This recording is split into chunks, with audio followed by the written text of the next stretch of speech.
Welcome, everyone, to episode 53 of the Looks Like a Movie podcast. My name's Kevin. I'm here with Doug and Owen, and today we've got a Valentine's Day themed episode. We're going to be talking about Crazy Stupid Love, and we're going to be doing a draft of our favorite couples who appear in non-romantic movies or movies that don't have romance as the main genre, if you will.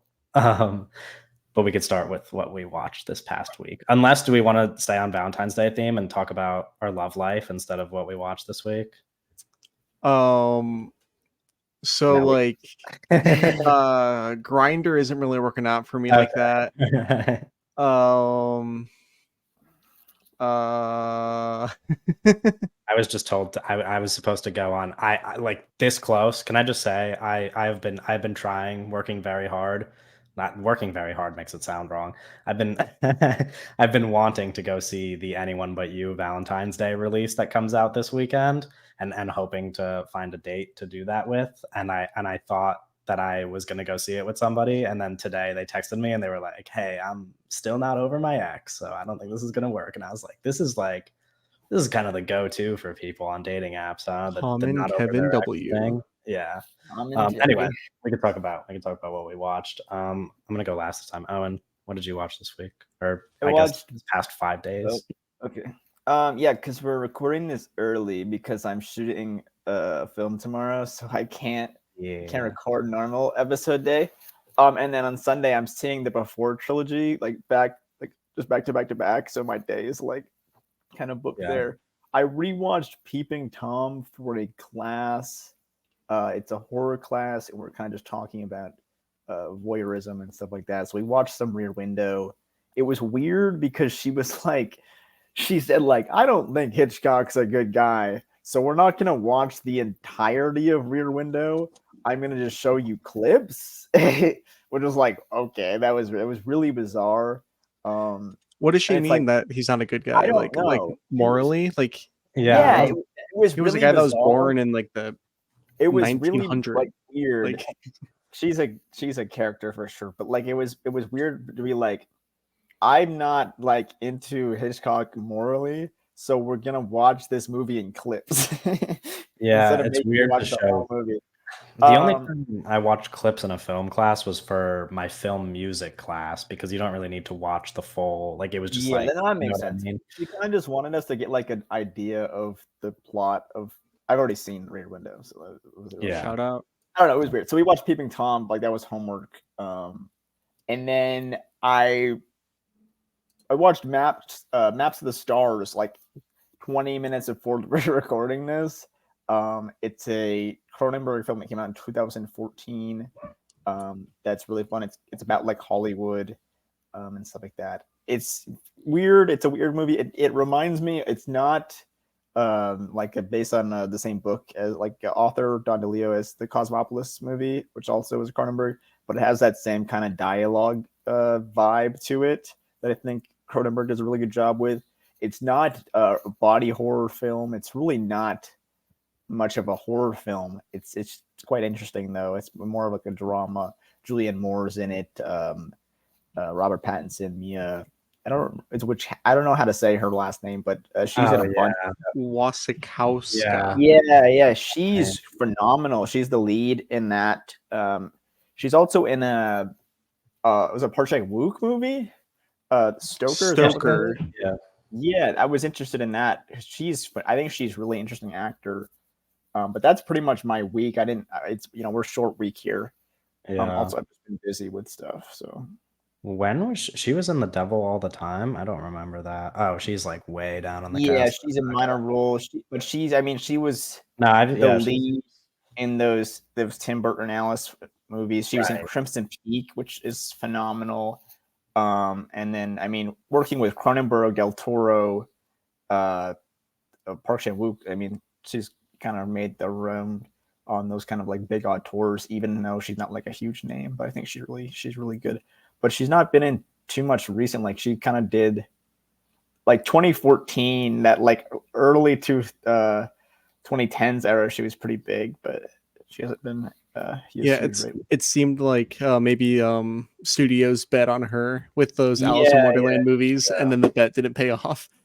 Well, I mean, the first Alice in Wonderland in 2010 that movie made a lot of money. So I mean, like her leading a like big franchise like that makes sense for them to like push her out as like this big star. But it's interesting. Like it's not like she's like they didn't really put her in like more like blockbuster things. Like she actually was working with like some really interesting directors, which is cool. Yeah, true. Real. Is that that's your whole 5 days? Yeah, no, I mean, I rewatched some like short stuff just for prep for my film, but nothing like major worth noting. What were you up to, Doug? Hit us with I watched Crazy Stupid Love. Yeah. And and then I rewatched Zoo Warriors from the Magic Mountain, which it was like referenced on last episode that we did with Hat Guy. Sui Hark. It's like just one of those guys for me, man. I rewatched this movie and I'm like, this is so freaking awesome. Because movies have such like an amazing energy to them, and like so much fun, kind of like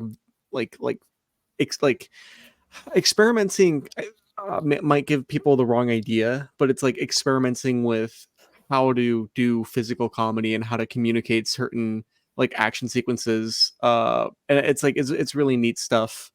So I rewatched that, and those are the only movies I watched since we last recorded this podcast. It's thin, huh? I watched Claire's Knee, a Romero film. I have a few more to go. I have one more film in his 6 Moral Tales, and then I have to watch 2 more of his 4 Seasons movies, and then I'll have both of those kind of series complete. Claire's Knee was really good, though. Gorgeous movie. Bit strange story-wise, if you know what happens in the movie, but and then I watched a few movies on a little like virtually with my friend, and she was like, am I going to get mentioned on the podcast? And I was like, if you want me to. And then she was like, oh, I'm not going to listen to it anyway. And I was like, oh, okay, well, that's good to know, I guess. So anyway, she's not listening, but if she is listening, she's not, but you know, I mentioned you. We watched Sleeping with Other People, which was cute movie, cute little romance. Jason Sudeikis is in it. I don't know that I don't know. I've heard a lot about the movie in the past. People had told me that I would like it.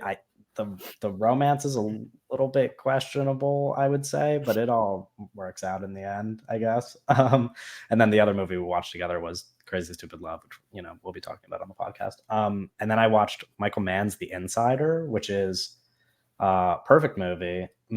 Maybe the most. I have to watch the rest of his movies, but maybe the most Kevin movie out of all the Michael Mann movies, outside of like Miami Vice, I guess, which is also very me. But I love the investigative journalism kind of movies, like uncovering deep secrets and like evil corporations and bad governments and stuff. Like that stuff is always fascinating to me, and that's very much what The Insider is. And it also it has like 3 of the best performances. They all fucking rock. And then I watched Lisa Frankenstein yesterday, which we are not talking about on the podcast, but it did come out this past weekend. People are liking it. People are enjoying it. I strongly recommend that if you are going to the theaters at this time of year, considering the crop of movies that is playing. We're in a bad.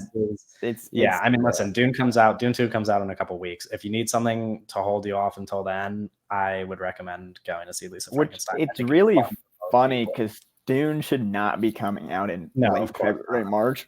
But the fact that it is coming out is like, this is the only like thing worth talking about. I do like typically, and I think every year kind of has one of these movies at least, but there's always one of my favorite movies of the year that comes out in like the early parts of the year, and then like most of the good stuff comes out at the end, or like in the summer. But I like when there's like, in this case, a Dune 2. It makes sense to spread things out more, like so we could actually get more good movies like in random months, but it's like it's a rough time right now for things. Listen, it's probably still going to like do all the things it would have done had it come out at a different time, though. Like even if it comes out this early in the year, it's probably still going to have 12 Oscar nominations and Yeah, no, whatever. I don't think it'll I don't affect think they're Dune really 2 concerned. that much. I just think It is Uh, it is weird though. but I do mean, we we'll see. is We'll see. okay? Is Dune 2 going to gross $1 billion in the worldwide box office? I don't No. think so, but I do think it's gonna do better than the first movie. I'll say a hundo. Okay. The Well, first yeah, I mean, the if it first did movie worse than the made first movie, that would be more. such a How much did? colossal, Yeah, tremendous no, failure. there's It no would be way. a How much did huge, the like, dumpster first? fire of a failure. I think How it much made did like the first movie 400 make? 400 million, I wanna say, 400. like, Yeah, around no. there, which is not a I huge would say like number for a movie like that. I'd say 700 easy. Yeah, I think it Like does. I don't know. I think it's They're so really going big. all out too. The press tour is big. The praise is big. You got Christopher Nolan saying it's like the best movie he's ever seen or Yeah, something. I Uh, wouldn't be if it made $1 billion. Like I wouldn't be so shocked, but I don't think it. yeah. I'm not gonna bet on Well, that. it is helpful that, like we said, it's coming out at a time of the year where nobody else is going to the movies for any other reason. So that always helps. But Yeah, I but don't I think like if you're going to the movies a lot, I think you're more likely to just see. Like if you're not going to the Sure, theaters, sure, yeah. I it's don't like think that I don't know. the I think I it don't does think the help being in like average a person is movie like, let me mood, and just there's like, oh, there's go. so many good movies. Yeah. I had a coworker, and this isn't maybe this might not mean anything, but I had a coworker, and I brought up Dune 2, and he was like, "Oh man, I love Dune. Like that, I Yeah, yeah, love yeah. that first Dune movie a lot." He had no idea the new Dune movie was coming No out like idea. this month. Yeah, yeah, Well, 'cause, yeah, I no mean, idea. What did they think when it ends the way that it does though? Are they just like they're not well, we don't I'm know, sure like they they probably assumed there was knew a that another sequel. one was coming out, just not when. Yeah, Yeah, no. Okay. if you're not online or not going to the theater, I mean, Yeah, I guess. But I just feel like the promo has been strong. It's kind of hard to avoid. Where though? What do you mean the promo's been online, Like strong? Yeah, online. on there Twitter because we sure follow there's people that are really excited for Dune. no, but like there's that one almost Overly every excited to the TikTok point ad I of. get is the Dune 2 TikTok ad. They just like it's the same like three. Yes, They have you're like talking ads that aren't online. even really ads. It's just like Austin Butler and Timothy Chalamet answering a question, and it has like 5 million likes on TikTok. Anyway, Yeah. we're going off on a tangent. Okay, let's talk about Crazy Stupid Love. I have several thoughts, several questions, but first I want to know is I know it was the first time Owen's seen it. Doug, is this the first time you've seen this movie? No, I have seen it before. I Oh, just didn't dang it. remember. Fair enough. What? No, I was just gonna ask you guys because like the movie is quite I've seen clips online. famous, I will say, for like the twist in the movie. Like that's like the famous I didn't part remember of the it. twist. I didn't I remember was that, but gonna ask how you guys reacted to it because it's it's that's like what silly. people memorize from the I movie the most. That whole climax in Crazy Stupid Love, that whole twist that you're talking about, where it's like the big reveal of oh they're related or whatever. That was very funny. The whole scene is awesome. Like scene I think is very funny. the fallout of everything surrounding it is very silly. Yeah, I don't know. I was just curious what your I reaction. really like when Ryan Gosling punches Kevin Bacon. Yes. That was very funny. I was like putting together like I don't know, like because I've seen like the clips from that third act thing like online. It's like one of those like YouTube clip classics or something where that shit's just all over the place. But I wasn't like when I started the movie, I wasn't like, oh, that's what's gonna happen. Like I didn't like think of that. And then like as the movie was going on, I was like, oh, this is that movie. And I was like, I don't know, but it's fun. I thought that part is fun. I think Emma Stone is like the best part about this movie, and she's not in it that much. I mean, I think she's so good here. She's in it. No, I know, but she's not in it as much as like that whole subplot with the like babysitter and the kid. Well, that's what I was going to ask get you. completely chopped, and you just give me more Emma Stone. So that's the part of the movie that you don't like. Because I was going to ask you guys where you stand on. I don't care about that at all. Yeah, I wasn't going to say that specifically, but more so that it's a kind of one of those romances with several subplots going Yeah. on. It's trying to tell like multiple love stories at once. Love Actually does the same thing, much I worse. think Julianne Moore is really great. Yeah, I think Julianne Moore's Steve really Carell is good. just kind of doing his Steve Carell thing. I think Ryan he does it Gosling's a bit haircut better is really here. stupid in this. Do you not think that Steve Carell does the Steve Carell thing a bit better here than in other places? I feel like this is one Are of you asking if this movie's better than the 40-Year-Old Virgin? Okay, sure. Well, I'm not Like, comparing the no, movie. I'm serious. talking about Like, like him. Yeah, I sure. Like think as in his like comedy. Like I think. I don't think like comedy wise, no. Okay. I think he has some really sweet and like sincere Yeah, moments. that's okay. So like Steve Carell performance, I should say. But I As a mean, I whole. think I don't like hate Steve Carell. Like I think Yeah, he's no. I mean, so I don't know. I'm not like I don't think it's like a crazy performance from him though. yeah. That I like mean, blew well, me yeah. away. But I think he's fun. I shouldn't have said compared to his other work because like obviously it doesn't compare to like Anchorman or something or I've I don't never know. seen Anchorman. Okay, that's shout also out Adam McKay, friend of the pod. Friend of the pod. who?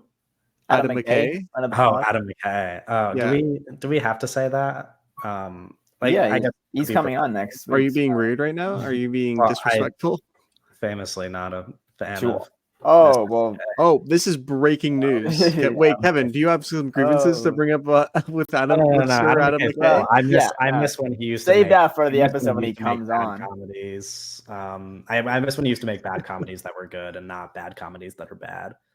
Okay. All right. Like Anchorman. Like Anchorman was like when he was at the top of his game. Yeah, that's what we're talking about. Adam McKay, the director of Anchorman. No, I'm Friend of the aware. pod. Have You you think paid attention to the Adam movie McKay should have in the past directed Crazy decade? Stupid Love. No, didn't he die after he directed the first Anchorman movie? Adam McKay. Yeah. Rest in peace, Adam McKay, our rest in fallen peace. soldier. Is no. Sir, like, is Adam McKay like? Did he not pass away after directing the first Anchorman? Like, what movies did he make more movies? I think Chris McKay just took over. Nobody's seen them. I think Chris McKay just took over. He did the Succession TV show. So wait, is that what you're talking about? You don't like the Succession TV show, Kevin? Oh no, Kevin famously doesn't like Succession. Famously don't. And he says it's not as good as Anchorman, and he wishes we got Anchorman 7 instead of Succession, because that's the prime time. That's I missed 2016. Kevin says. I miss Succession.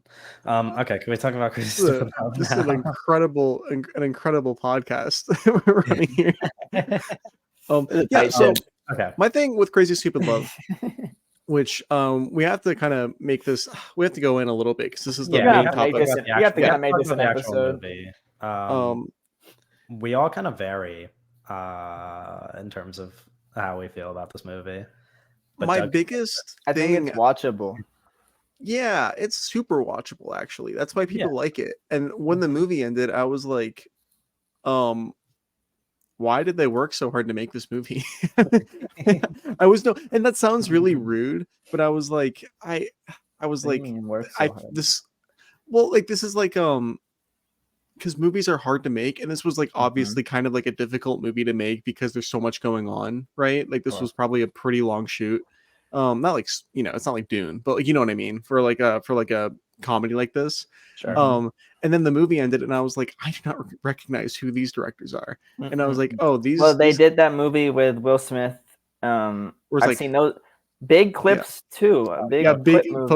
Focus is a huge clip movie. You always it's the scene where Will Smith and Margot Robbie are at that like baseball game, and he's like talking about the guys who are like like walking up the stairs. And that's not important. And they're like walking up the stairs, and then he says how many people are like going to turn around or something. I used to big clip directors. These guys are like fueling TikTok clips and YouTube Shorts and stuff like that. These guys are making bank off that. They're not making a dime. But this was the movie ended, and I was like, I don't know these filmmakers, and I was like, this is like their first kind of like big movie that was like super successful, Yeah. Also, then after the movie ended, I was like, I don't know. Why did they? It's like, I don't know. It's like, what's the point? I mean, It's like studio rom-com, you know, like they're not like it's not like they're usually attached to great directors, they're attached to great casts. Like that's what you get. You get like a rom-com, you don't really care who's making it, you care who's in it. Because like that's the audience. Which is kind of like I wanted to bring that up actually because well, I guess Owen already hinted at it with the subplot that he doesn't give a fuck about, but I was just gonna kind of like try to pick your brain a little bit as to what appeals to you in a rom-com because obviously like I just mentioned these are not movies that are like visually the most interesting or anything like it's like and we talked about I guess like this past year with Bottoms, which you mentioned, like movie that doesn't look very good but you don't care because it's funny and you enjoyed it. So I wonder what about Crazy Stupid Love, for example, is makes it just an average movie compared to like Anyone But You, which you just saw and really enjoyed, Yeah, Like, well, I think what you kind of said there with the like we don't go for this for the director, the cast. Those movies are going to be really like all over the place in kind of enjoyment because it really like the performance has to really like sit with me. Can you guys hear the yeah. fucking siren? Oh, we could hear it. It's okay. They're on their way, buddy. They're on their way, buddy. What the hell is going on? You could just talk. It's okay. I can no, see him. he can't talk. He's they're All right. coming to get him. They're coming to get him. No, but I think the performances are really like important, and it's gotta be like really hyper specific. So I really do like Emma Stone in here, and then I really don't really care about anyone else. Like with Anyone But You, I think Sydney Sweeney and whatever the fuck the other guy's name is are really phenomenal in terms of just like energy. Will Gluck? Not Will fucking Gluck. The guy in the movie, Glenn Powell. Yeah. I don't know. But I also think these movies are just like random. I don't know. I don't think there's like any like actual thing that matters. It's just like it just has to like hit, man. Do you have, because of his recent work, somewhat of an anti-Ryan Gosling agenda? Because this is some of the best. This is some of the I best. I don't think this is some of the best Ryan Gosling. That's no, because I don't want him to be funny. I don't think he should try to be funny. That was what I was going to say. He's funny in this movie, but I don't think that's what he's best at. I don't. Okay, sure, but like but that does, you know what I mean? Like you could still enjoy him being funny and then enjoy. I don't like his haircut in this movie. Okay.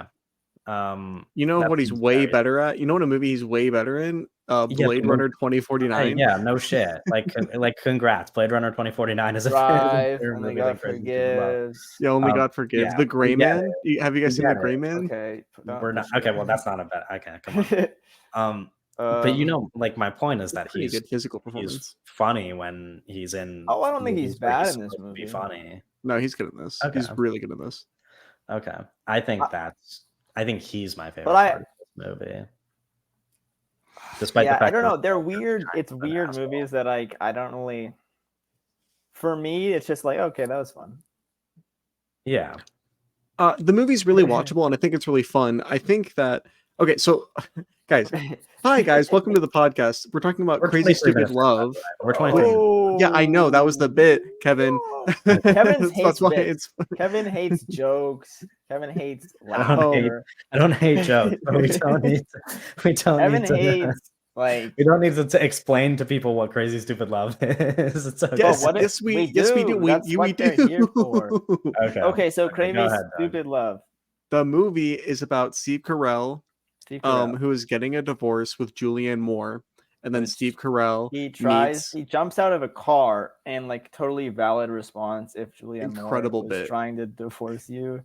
Incredible. And then that's what happens. And then he starts going to a bar where he meets Ryan Gosling, who is a very successful womanizer. Yeah, and he teaches Steve Carell his ways on how to sleep with random women. Yeah. And then he sleeps with Aunt May. Yeah, Marisa Tomei. That does happen. Question: Do you guys remember? Because I brought this up to my friend who I rewatched this movie with this past week, and she had no idea that this was a thing. there used to be I think it was on MTV. There somewhere there was like a show that was about guys who were pickup artists, and it was like recording them in bars, like picking up women.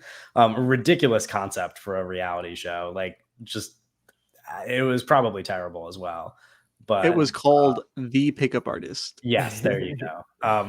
Ryan Gosling's character would have killed it on that show.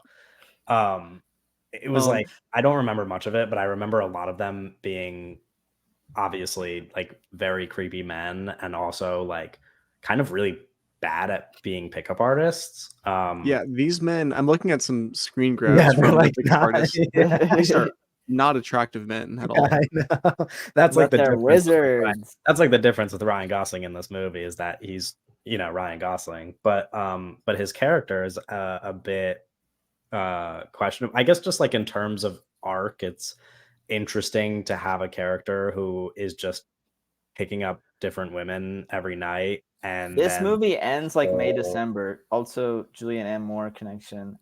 okay, can you? Same ending. It's like This Is May, December, like prequel. It's crazy. There's a number of May, December. there's a number of things that happen in this movie where I'm like, this is just I don't May, know if I December. like that. Like just because it's like yeah, that's like weird. morally, I don't know like if this Sure. movie should be Like, allowed. that's Like I don't That's think what I was morally talking about. like Ryan should we be Gosling's showing our character. kids this movie? No. Yeah, Should well, we that's be why I was showing talking about. adults this movie? No. Especially Like it should be oh, banned. you mean you're referring to the scene where the babysitter Just hands a 12-year-old Nude kid photos like an of envelope full of her like nude pictures. What are we Yeah, talking about? Like is is this- this oh right. well, that's like That's an adult woman this is- almost. I don't want to shift gears from Crazy Stupid Oh, Love. please but do shift you are kind of like setting up the bigger thing that I wanted to talk about, which is that like every successful, not every, almost all of the successful rom-coms of the 90s and 2000s, and in this case like Crazy Stupid Love's on the border, it's 2011, but like same era pretty much, like Sure. even though that's only like 12 years ago. All of these movies have not aged very well and often depict like romantic relationships that by today's standards are not romantic. Like in this movie, for example, the fact that Ryan Gosling goes from being a womanizer to like ending up Like happily that. with Emma Stone and like 2 seconds, like flips a switch and magically he like doesn't objectify women anymore because he found She one that has saved him. personality I or will something. say, She That's changed. the best scene in the whole She movie. fixed him. Is Of course, no, like when listen, she goes to his house. yeah, of Oh course. yeah, for sure. It's like the iconic. Yeah, I mean, I've seen duh, that on right. clips too. Yeah, exactly. It's one of the scenes. Clip God, this guy. Right. Yeah, I mean, it's great, but I'm just saying. That's a time and I'm trying to see Doug on. Okay. I'm just saying that because Calm down.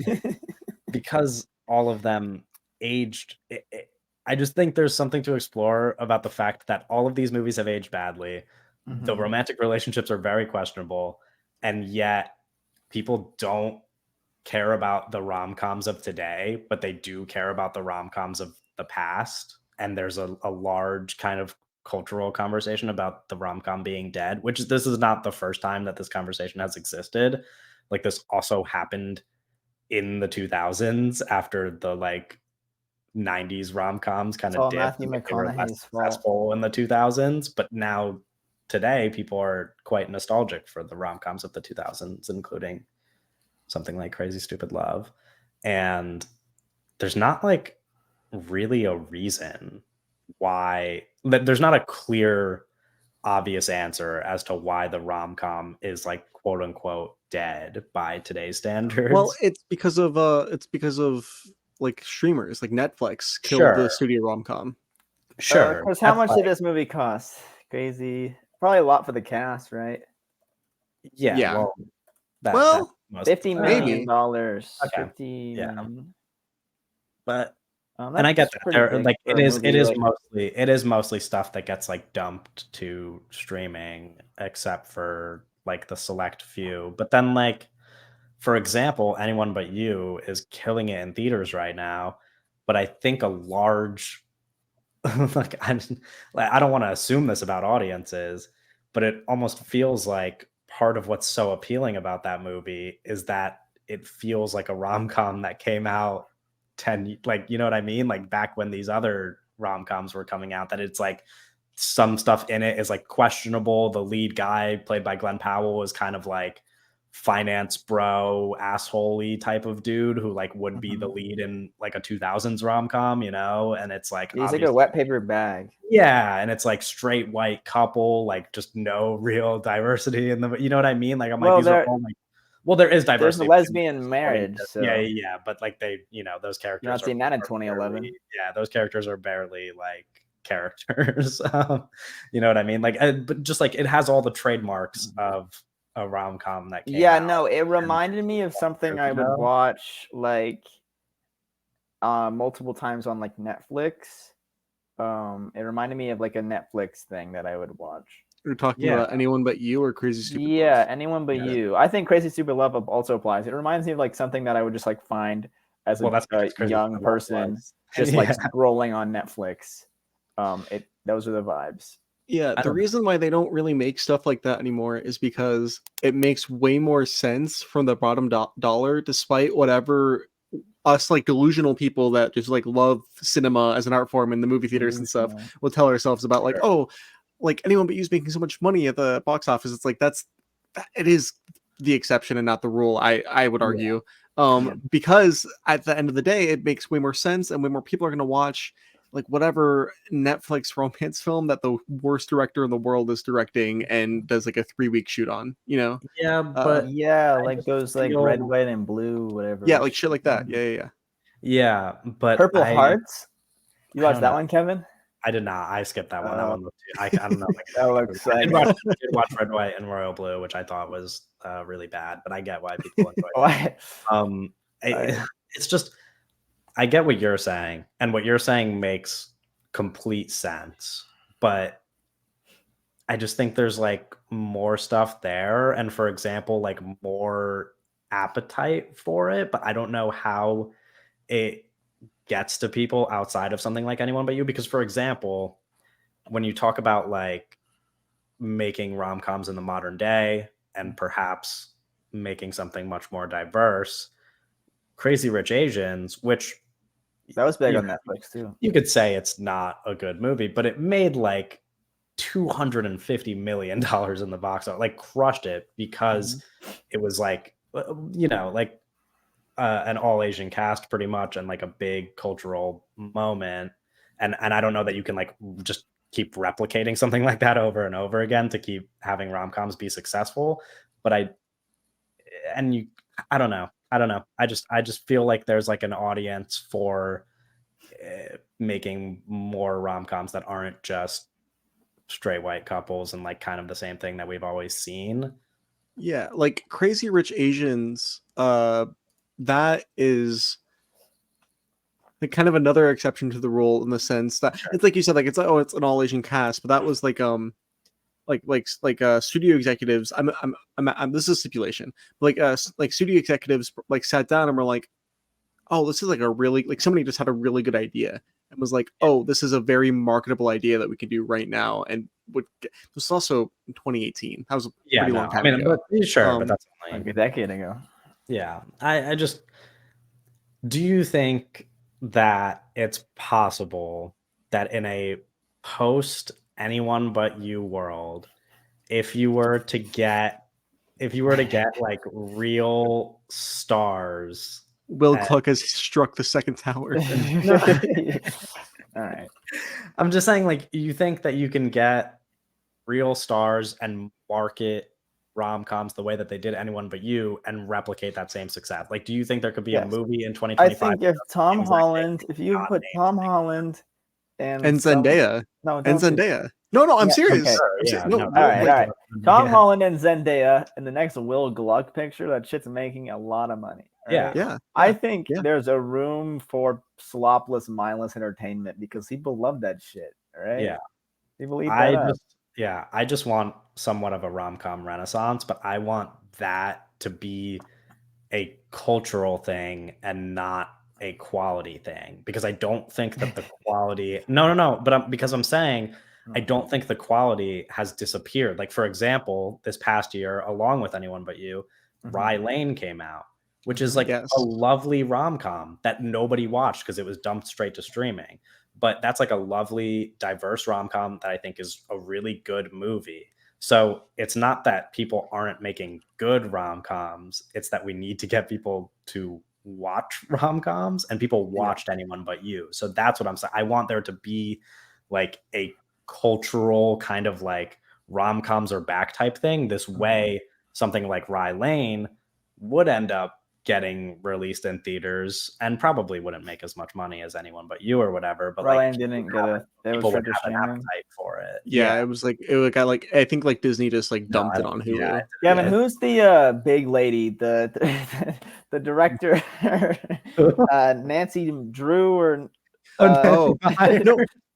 So no, Nancy. Here's the thing. There's actually a brilliant segue to Nancy Meyers because Nancy Meyers, the 100 million big one. She had a rom-com with big stars, like a rom-com that was gonna Netflix was gonna finance with big stars like signed on like before production started. Like it was Scarlett Johansson. And Netflix canned it. They were like, we're not doing this because Nancy Meyers just like demanded a really big budget. And that's worth bringing up as well while you're talking about like the whole Netflix side of things is that, and I didn't really realize how much of it, how much this was a rom-com until I've heard people who have already seen the movie talk about it. But apparently Hitman is like a real like rom-com.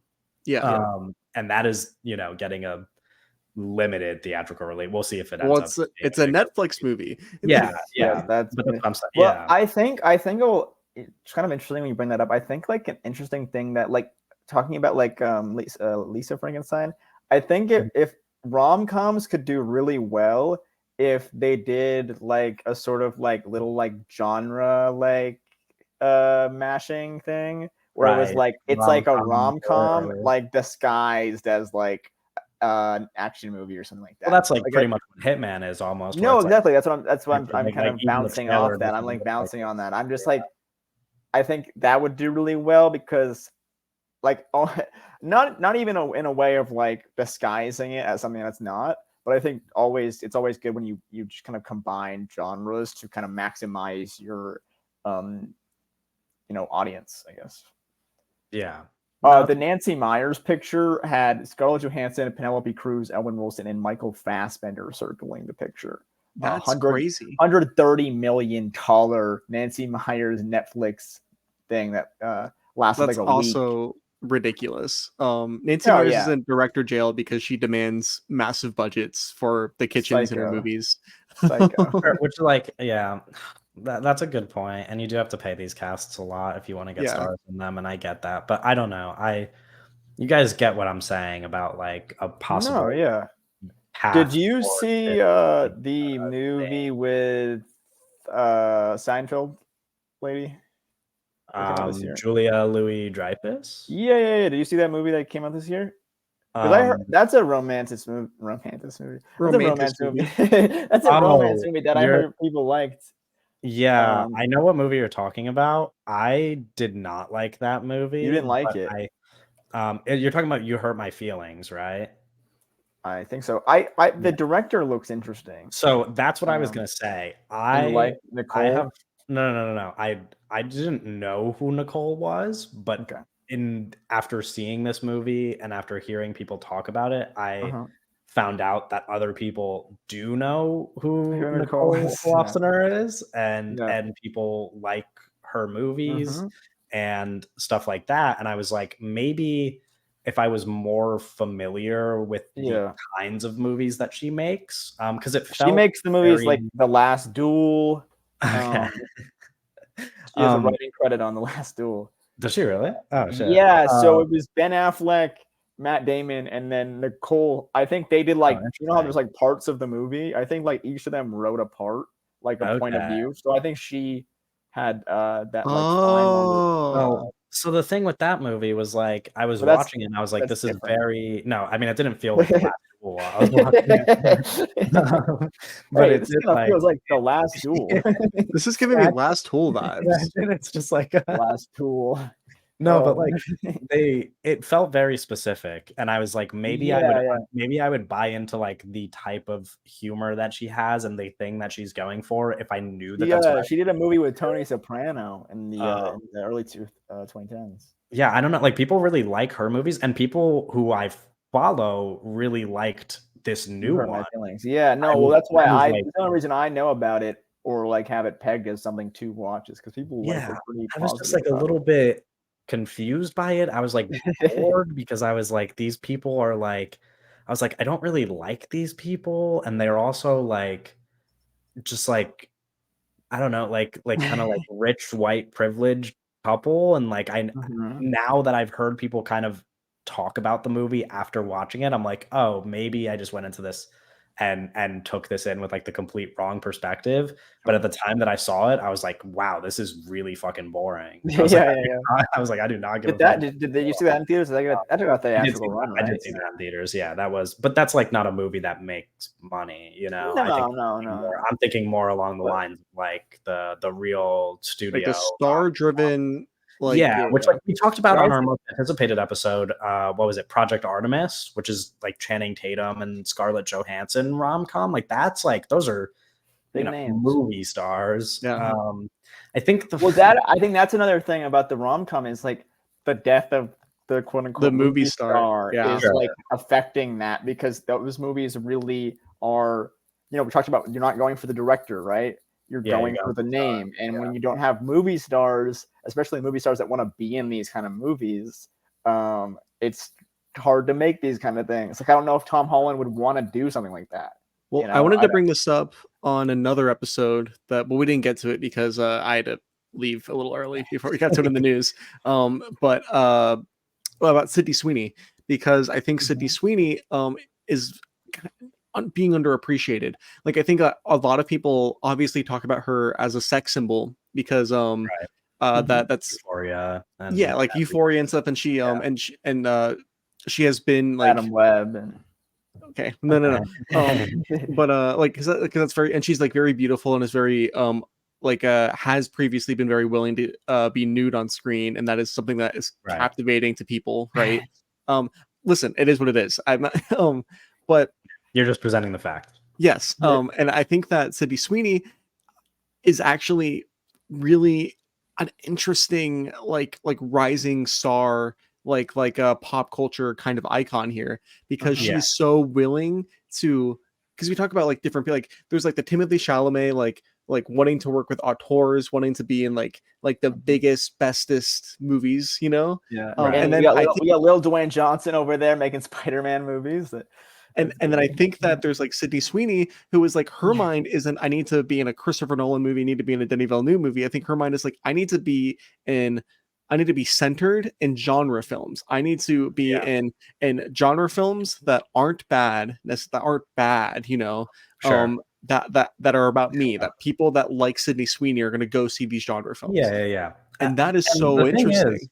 the thing I wanted to this is something that I thought of while watching Anyone But You, and it's a good thing that you bring up Sydney Sweeney in that way because I think it applies, which is that like I don't know. Oh, and you can back me up if you disagree, but it's almost We'll like see. she's not playing a character in that movie. Like part of the appeal of that movie to me was that I That's was Sydney kind of Sweeney. just watching Sydney Sweeney and Glenn Powell do like a lot of people have brought up that Glenn Powell is amazing in the movie, which he is. Like he kind of has like the it factor. Like he like has like he can be one of the great movie stars of our time.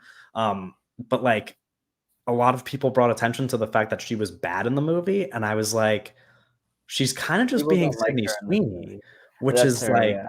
which is fun. Like that Mhm. was part of what made the movie so fun was that I was kind of like watching actors play characters that aren't really characters. Like the characters didn't matter as much, and I think I, that's an appeal in like older rom-coms as well. I think we could even carry Yeah. that over. This isn't a rom com. This is a horror movie, but I think that even carries over if you watch the trailer for Immaculate. I saw some people talking about how like in that trailer, Sydney Sweeney's playing like a nun from the past, but she's still talking in that fucking West Coast We don't want to see California Sydney accent. Sweeney. No one wants to see Sydney Sweeney give her like best like nun performance. You know, they want to see Sydney Sweeney as a nun. It's a different thing. It's that movie was interesting. I don't know. I think she's fun. I think she's really fun in that movie. I think Glenn Powell, Richard Linklater kind of grew him up in a bottle and was like, hey, we need Matthew McConaughey too. And that's kind of what he, that's what he is in that new Linklater movie. Everybody wants him. He's like, this is my next Matthew McConaughey. And Matthew McConaughey, big rom-com guy at the early start of his career. So it makes total sense that kind of style of actor really transitions well. And he's in that one movie with what's her face? Set it up with which is like really fun. I like that movie a lot. Rom-com. Yeah, I like that also movie. Like a streaming rom-com though, but also another one that you probably find on Netflix. It's just, but that movie is really fun because that movie is really fun. That movie is really fun because those two, the leads there are really great and really fun. And the thing I think with Crazy Stupid Love is there's almost so many things. Yeah, I was gonna just there's so many different storylines that it's kind of like it's an anthology film in a way that like you have to love all the parts or you're not gonna love the whole movie. And I just struggle to love all the parts. I think like I don't hate any of the parts, but there's just some parts where I'm like I'm waiting for the next. I'm waiting to go back to the stuff I'm actually interested in. And I think it's tough for a movie that's kind of just purely entertainment to have sections of the movie where I'm like, I don't really care. I want to skip over this part, Yeah, that's just it's interesting because I just have such a like different perspective, but I think so much of it comes from how I experience these movies growing up and like how I feel about them as a whole and how much of like their bad parts are kind of part of their appeal to me. Like I'm like I don't like I almost like want I almost want rom-coms to have bad subplots sometimes. I'm just like this is just like what happens in them, like there's just like qualities about these movies that I think are bad in a way that will always attract me because like you said they're all such watchable movies. Trash sniffer. Well, that's a bit rude, I would think. And, I think it makes sense. I think it totally is like applicable in like this sentence. Yeah, I don't know. I wanted to circle back. I wanted to circle back because I'm curious if there's anything at all in Crazy Stupid Love that you guys want to touch on before we draft some movies that are not romantic. Are there the movie's tremendously misogynistic in a way, isn't it? Sure. Like on a foundational like in a that's way like kind of like give it 4.5 stars. Like that's no. That's not what I'm interrogating. But but don't you think like watching it like in a certain way where it's like not just like the movie's like it's like some jokes whatever. It's like it's more it's like like the people that wrote the movie were misogynist. It's kind of how it feels. Yeah. No, it's that. I mean, like it's worth pointing out. It's also that's just how Kevin Lyons. That's not what I'm saying. What I was going to say is kind of what I said before, which is that like these are this is just what it was for a long time. And if you go back and watch most of your favorite rom-coms, you're like, oh, that's really weird. And you kind of just do that all the time. There's exceptions to the rule. Like I don't think that 10 Things I Hate About You has too many questionable scenes, and that's my favorite movie ever. Obviously my favorite rom-com. Like there's not really anything in that movie that's like too offensive. There is one line that's like wildly offensive. No, I don't think I could say that out loud actually. But you guys have seen the movie. I haven't seen it. No idea what you're talking about. I don't remember things like that. Yeah, fair enough. Anyway, there's one line in 10 Things I Hate About You that's very offensive, but as a whole and like its ideas, it's like Someone put it in the comments. you know, not sure. Just repeat it word for word. Hey, can we get that in the No, chat? but you know what I mean. Chat, is this real? Like I said before, there's just like I think you need to Duck's figure Googling out. it. I think you need to figure out what it's hard for me to put into words. Sure. But there are things when I watch Crazy Stupid Love that I'm like, I still love this today. And at the same time, while I'm watching it, I mean, while I was watching it with my friend, we were on the phone, like talking through the movie, and there were like several moments where Ryan Gosling would say something, and I was like, oh, that's not. It's like you shouldn't. I was like, you shouldn't say that. You were like, he stole my line. Yeah. Okay, come on. Damn it. Kevin, you know what have I you mean? seen? Sorry. No. Have you seen Submarine, directed by Richard Ayoade? I have not, but I should watch it. I like that movie. Yeah, this seems like a thing that you would really. That's a movie I watched on Netflix growing up.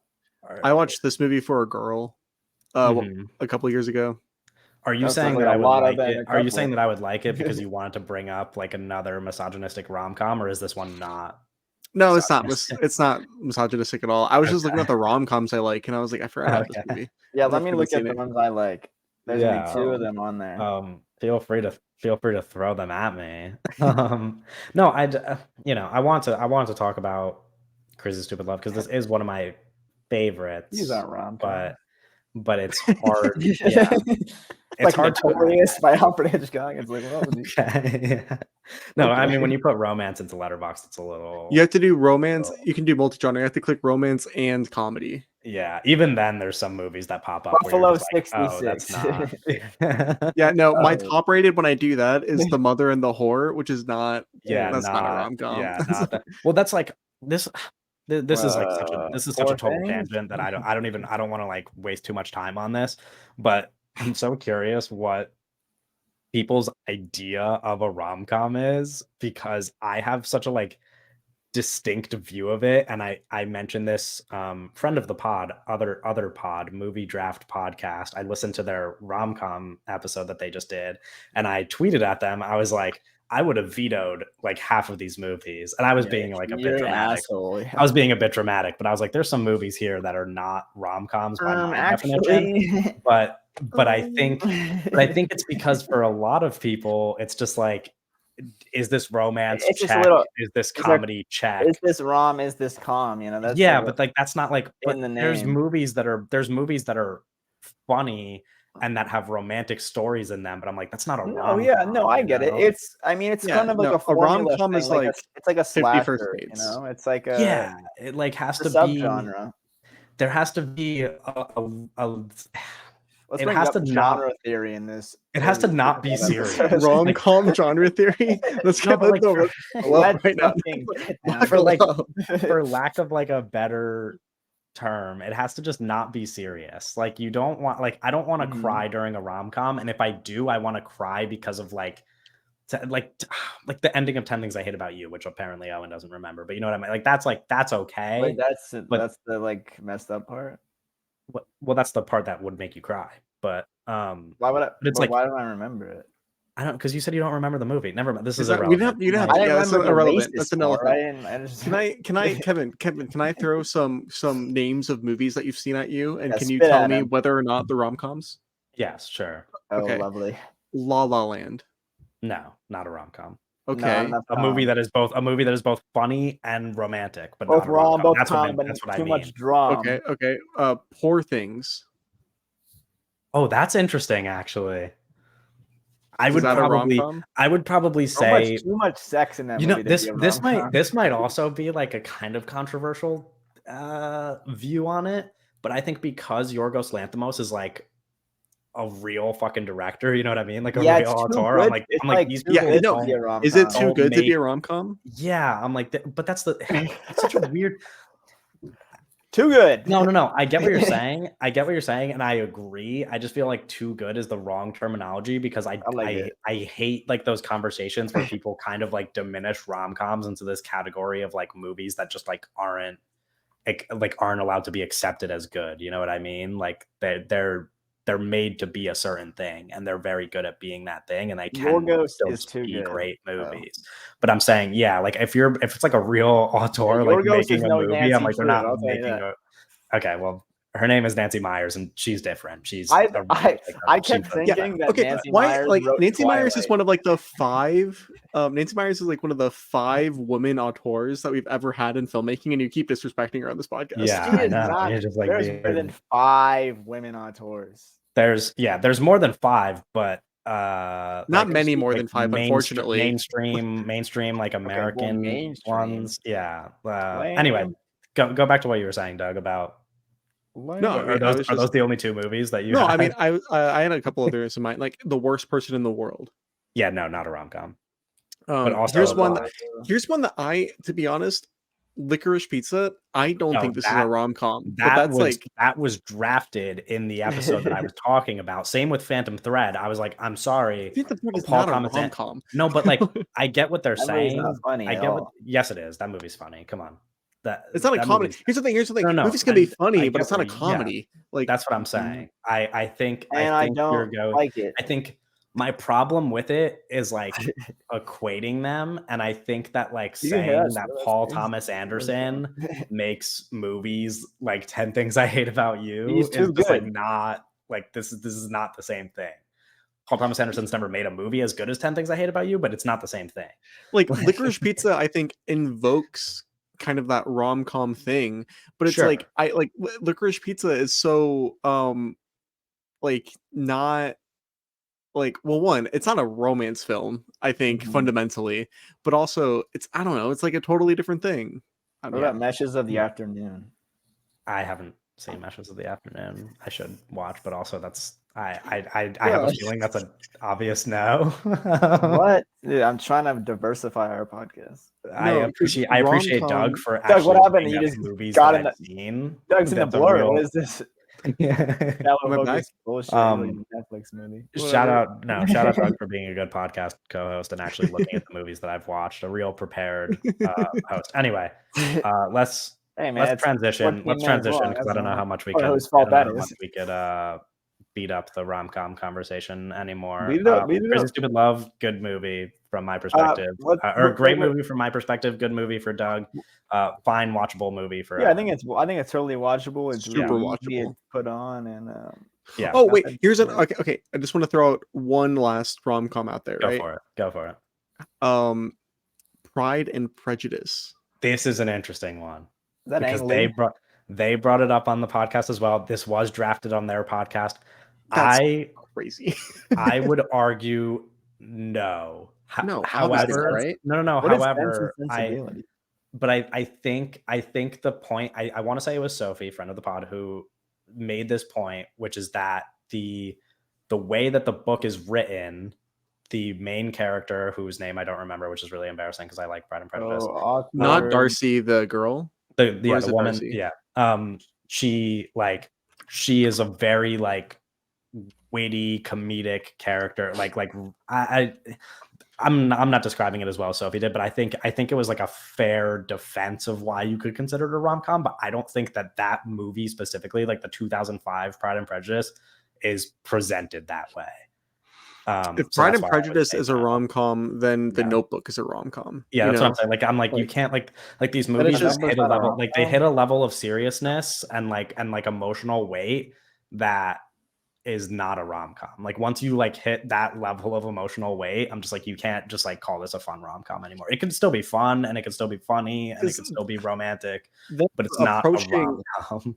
Then we're approaching a zone where any movie that has any joke, that has a single joke in it that's about a romance, is a rom-com. Like, yeah, I don't know but it's true because like I know a lot of people have that conversation where it's like comedies are very subjective because obviously like humor applies differently to different people, but like It doesn't mean that all movies that tell jokes are comedies, though. That's like comedy's a genre, right? It's not like that's what I'm saying. Like it's like we're talking like about 2001: A Space Odyssey, hysterical movie. It does not fall under the genre of comedy. Exactly. And you know what I mean? As like we understand, like that's gonna be the genre theory. Actually, let's break it down. We really did. But down to genre theory. Okay.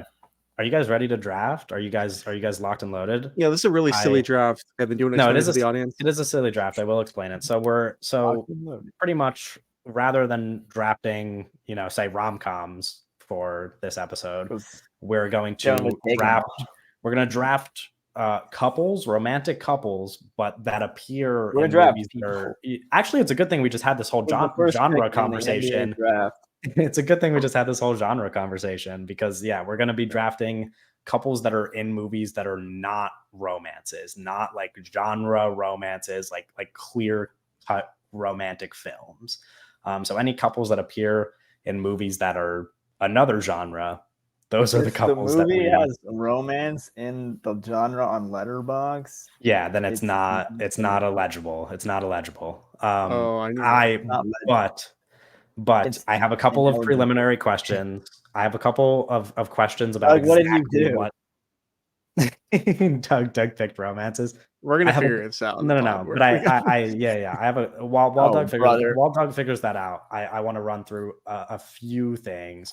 One of them being, and since we just talked about comedies, are we allowed to draft movies that are kind of like comedies, like genre comedies, where romance or the pursuit of romance is like the focus of the movie? For example, a Superbad or a Bottoms, where like they're pursuing, but like those are just like comedies. Does it have romance in the thing or no? I don't think so. But I think that's fine, probably. Yeah, I think it's the same thing as like The Matrix. It's like romance is a part of the plot. It's like the whole thing's about romance. Yeah. Okay, the movies are about love.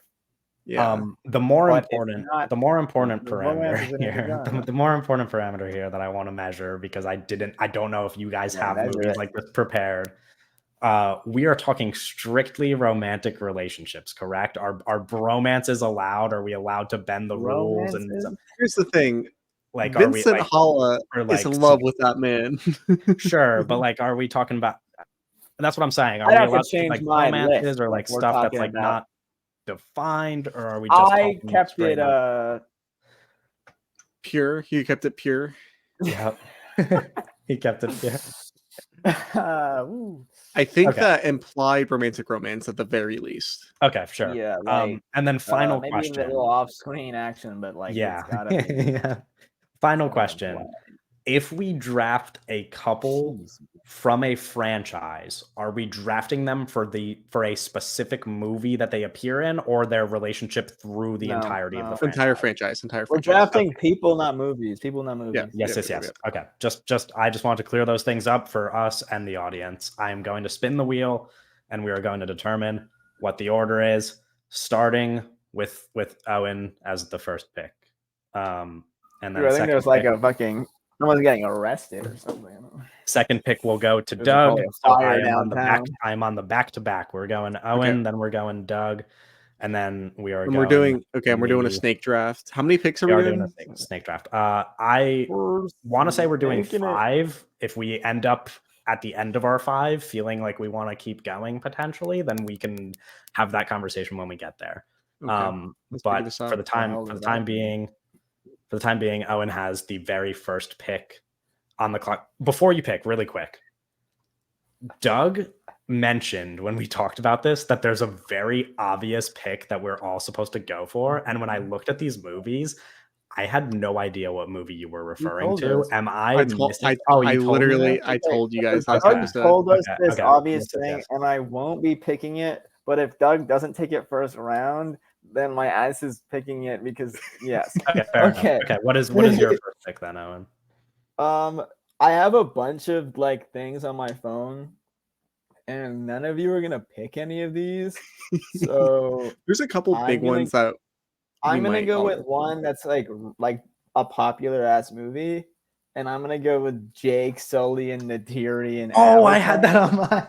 I thought I could Because steal. I thought I could That steal it in was the first round. that's like a movie that people have seen and people like that movie. So like Man, I really I'm wanted gonna that. pick I really wanted Jake that. the Snake, and Natiri. It's crazy. Okay, I'm not even joking. I have my big board here right in front of me. That is number two.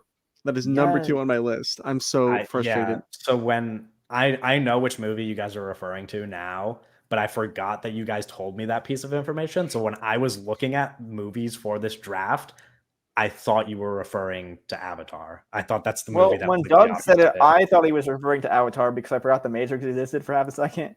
Spoilers. Spoilers. And then I was like, "Oh, Avatar," and then he was like, "No," and then I was like, "Oh." Yeah, no, I was thinking of the Matrix because there's 4 Matrix movies, and it's literally all of them are about love. Anyway, I'm taking Neo and Trinity with my pick for relationships. Yeah, good start. It's big blockbusters. Sure. Yeah, blockbusters about family and love. No, truly. I mean, really, I two of my favorite, two favorite movies of all time. Oh yeah. Okay. Yeah, great choice. Kevin. The reason why I didn't think about that was because I haven't seen The Matrix in so long. But that's yeah, we forgot you're fake. Yeah, right. You don't do your monthly rewatch of the first Matrix? No, I should though. I should just maybe I should just get it out of the way rewatch and just watch all of them so that we don't have this issue anymore. But this is gonna be a problem. I have a very obvious one that I'm gonna save for now because I don't think either of you have seen it, but it's my clear-cut favorite. For the time being, I'm gonna take Sonny and Isabella from Miami Vice. Oh wow, that's crazy. Yeah, which is not gonna be. It's not gonna be a crowd. I got a different Michael Mann movie on mine. Yeah, no, I know there's another one, but that's not the one that I like. I don't know what he's talking about. I don't. Sonny that's such a with your first pick. I'm looking at the list. I'm just like, I want to take the couples from movies that I know are like movies that you guys at least kind of like because I know. It makes sense.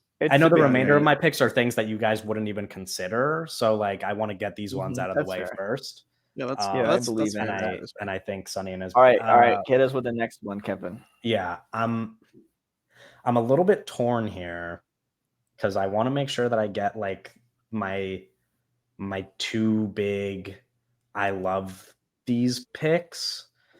I almost want to do something mean to Owen, but I don't even know if he's considering it. I'm gonna go not considering it.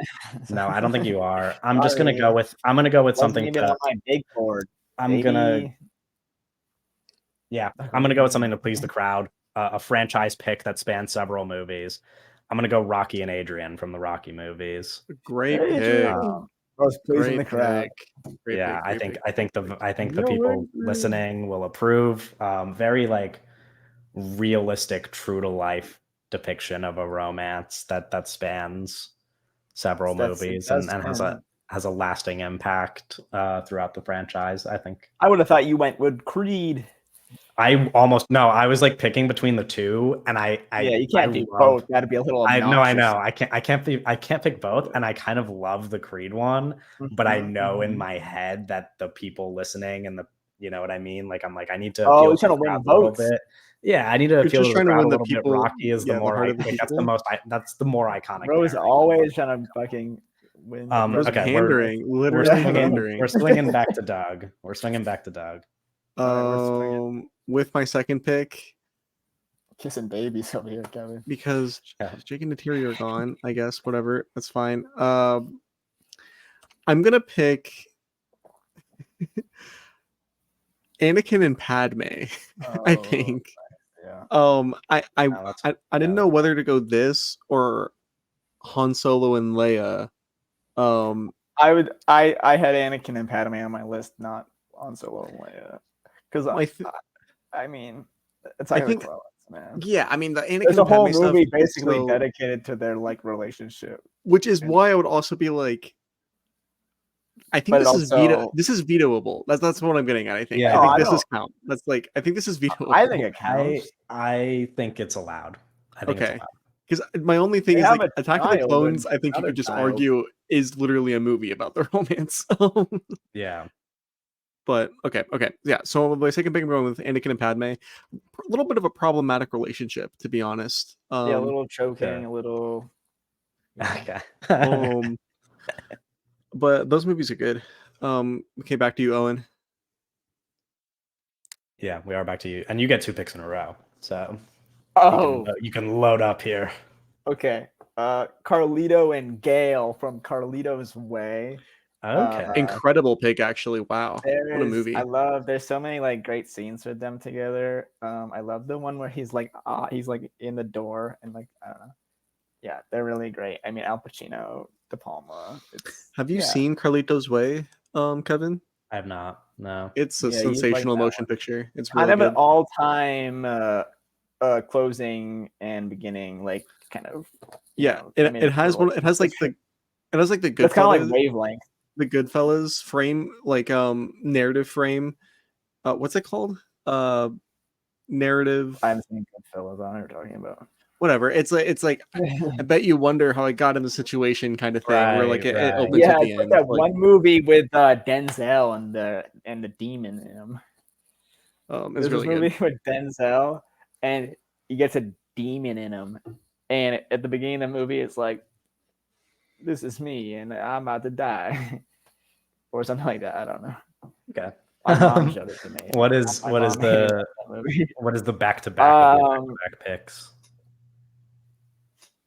Speaking of Denzel, we're Oh, shout out Doug Carlin and Claire from Deja Vu. Talking about movies about love. Shout out Tony Scott. okay. Yeah, Tony Scott. That movie is rips. Right flick. You guys gotta watch that one.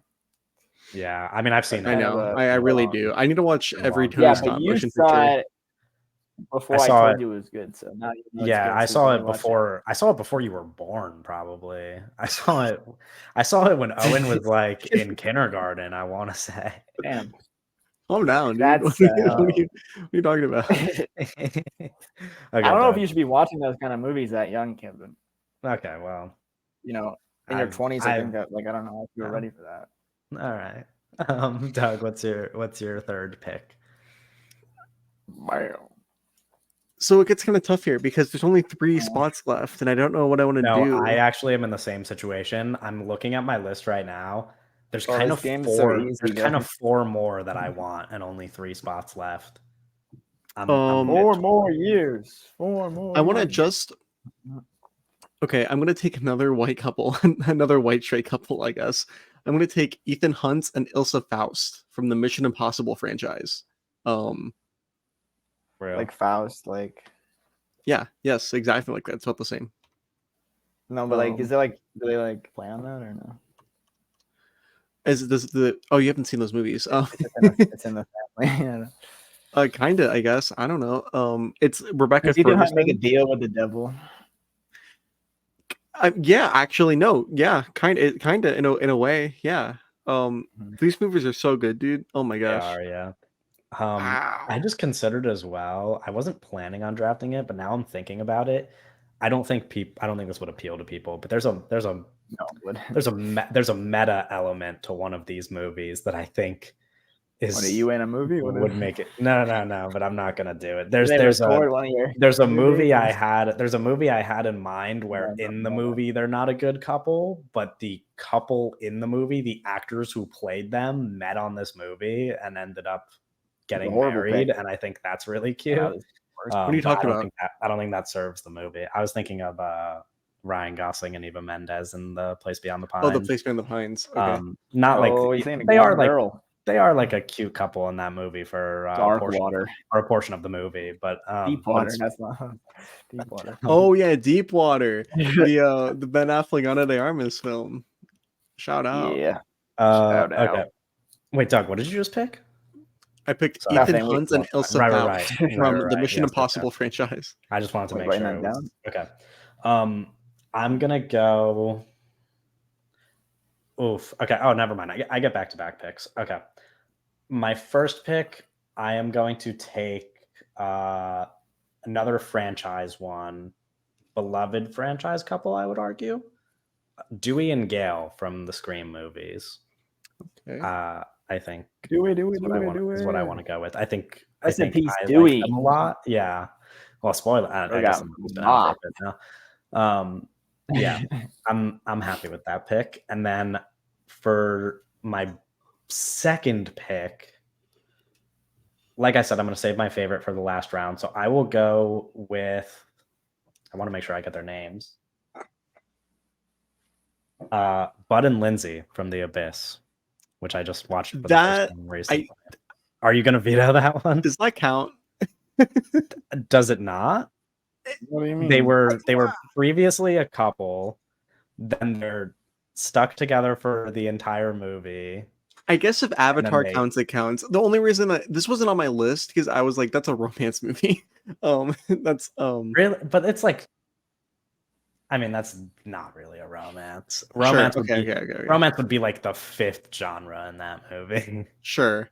Okay. I mean, a sensational motion picture. I love that movie so much. Yeah, one of my favorite movies. That was kind of the second movie I thought of when I thought of this draft outside of what my last pick is going to be. I don't know. Yeah, I wouldn't consider. I get what you're saying. Romance is a big part of the movie, but it's like, first and foremost, the climax of the film is him saying "I love you, wife." That's what I don't know. Sure. Yeah, I mean, it's super romantic, but like the context of the way that he says it is that it's like a thrilling sci-fi movie, not really. Yeah. Okay. Yeah. Anyway, I'm gonna go with them. I'm gonna go with The Abyss. Doug, you have your fourth pick. I'm realizing none of you guys care at all about anybody I have on my board now. Well, I think Avatar was the one that we were all eyeing, and then we took it with the very first pick. I'm gonna pick something cool. I'm gonna pick Flying Snow and Broken Sword from Hero, directed by Zhang Yimou. Flying Snow and Broken Sword are, of course, not the main characters of the film. They are the couple that are played by Tony Leung and Maggie Jiang, that are and they have like a big whole drama thing. They're like the two people that Jet Li has to go to help convince him to do the thing that the movie's about. I don't want to spoil it. But yeah. I'm gonna pick that. Did you consider maybe that we're not competing for the same movies because you're picking movies that I haven't seen? Yeah, no, I have considered. Okay, that. I haven't seen that either. So I just wanted to clear that up. Because I wouldn't come on here and pick a movie that I haven't seen. So no, yeah, of course not. That would be silly. Yeah, I would never. Okay. Owen, you have your final two picks of the draft, assuming that we don't extend it. So picks 4 and 5 here. Oh, I have so much to pick. He does not. No, I do. I have. I'm imagining Owen literally on the last round. You were like, "Oh, this is so easy." I'm imagining Owen looking at his notes app, and there's like one name, like one name on it, and he's like, "Oh, I'm imagining Owen writing. I can't have one name and nothing. Like he just put 5 movies, and he was like, "Nobody's gonna take any of these," and just didn't have any backup plan. I have plenty of backups. Okay. It sounds a lot like it. Yeah. Oh, this is so silly. I don't know what to pick. This is very silly. I'm gonna pick Priska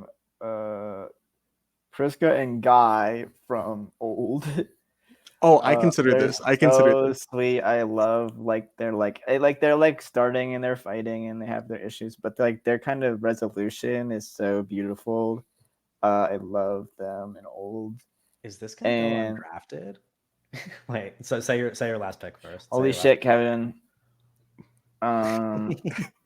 Holy shit, Kevin. Come on. And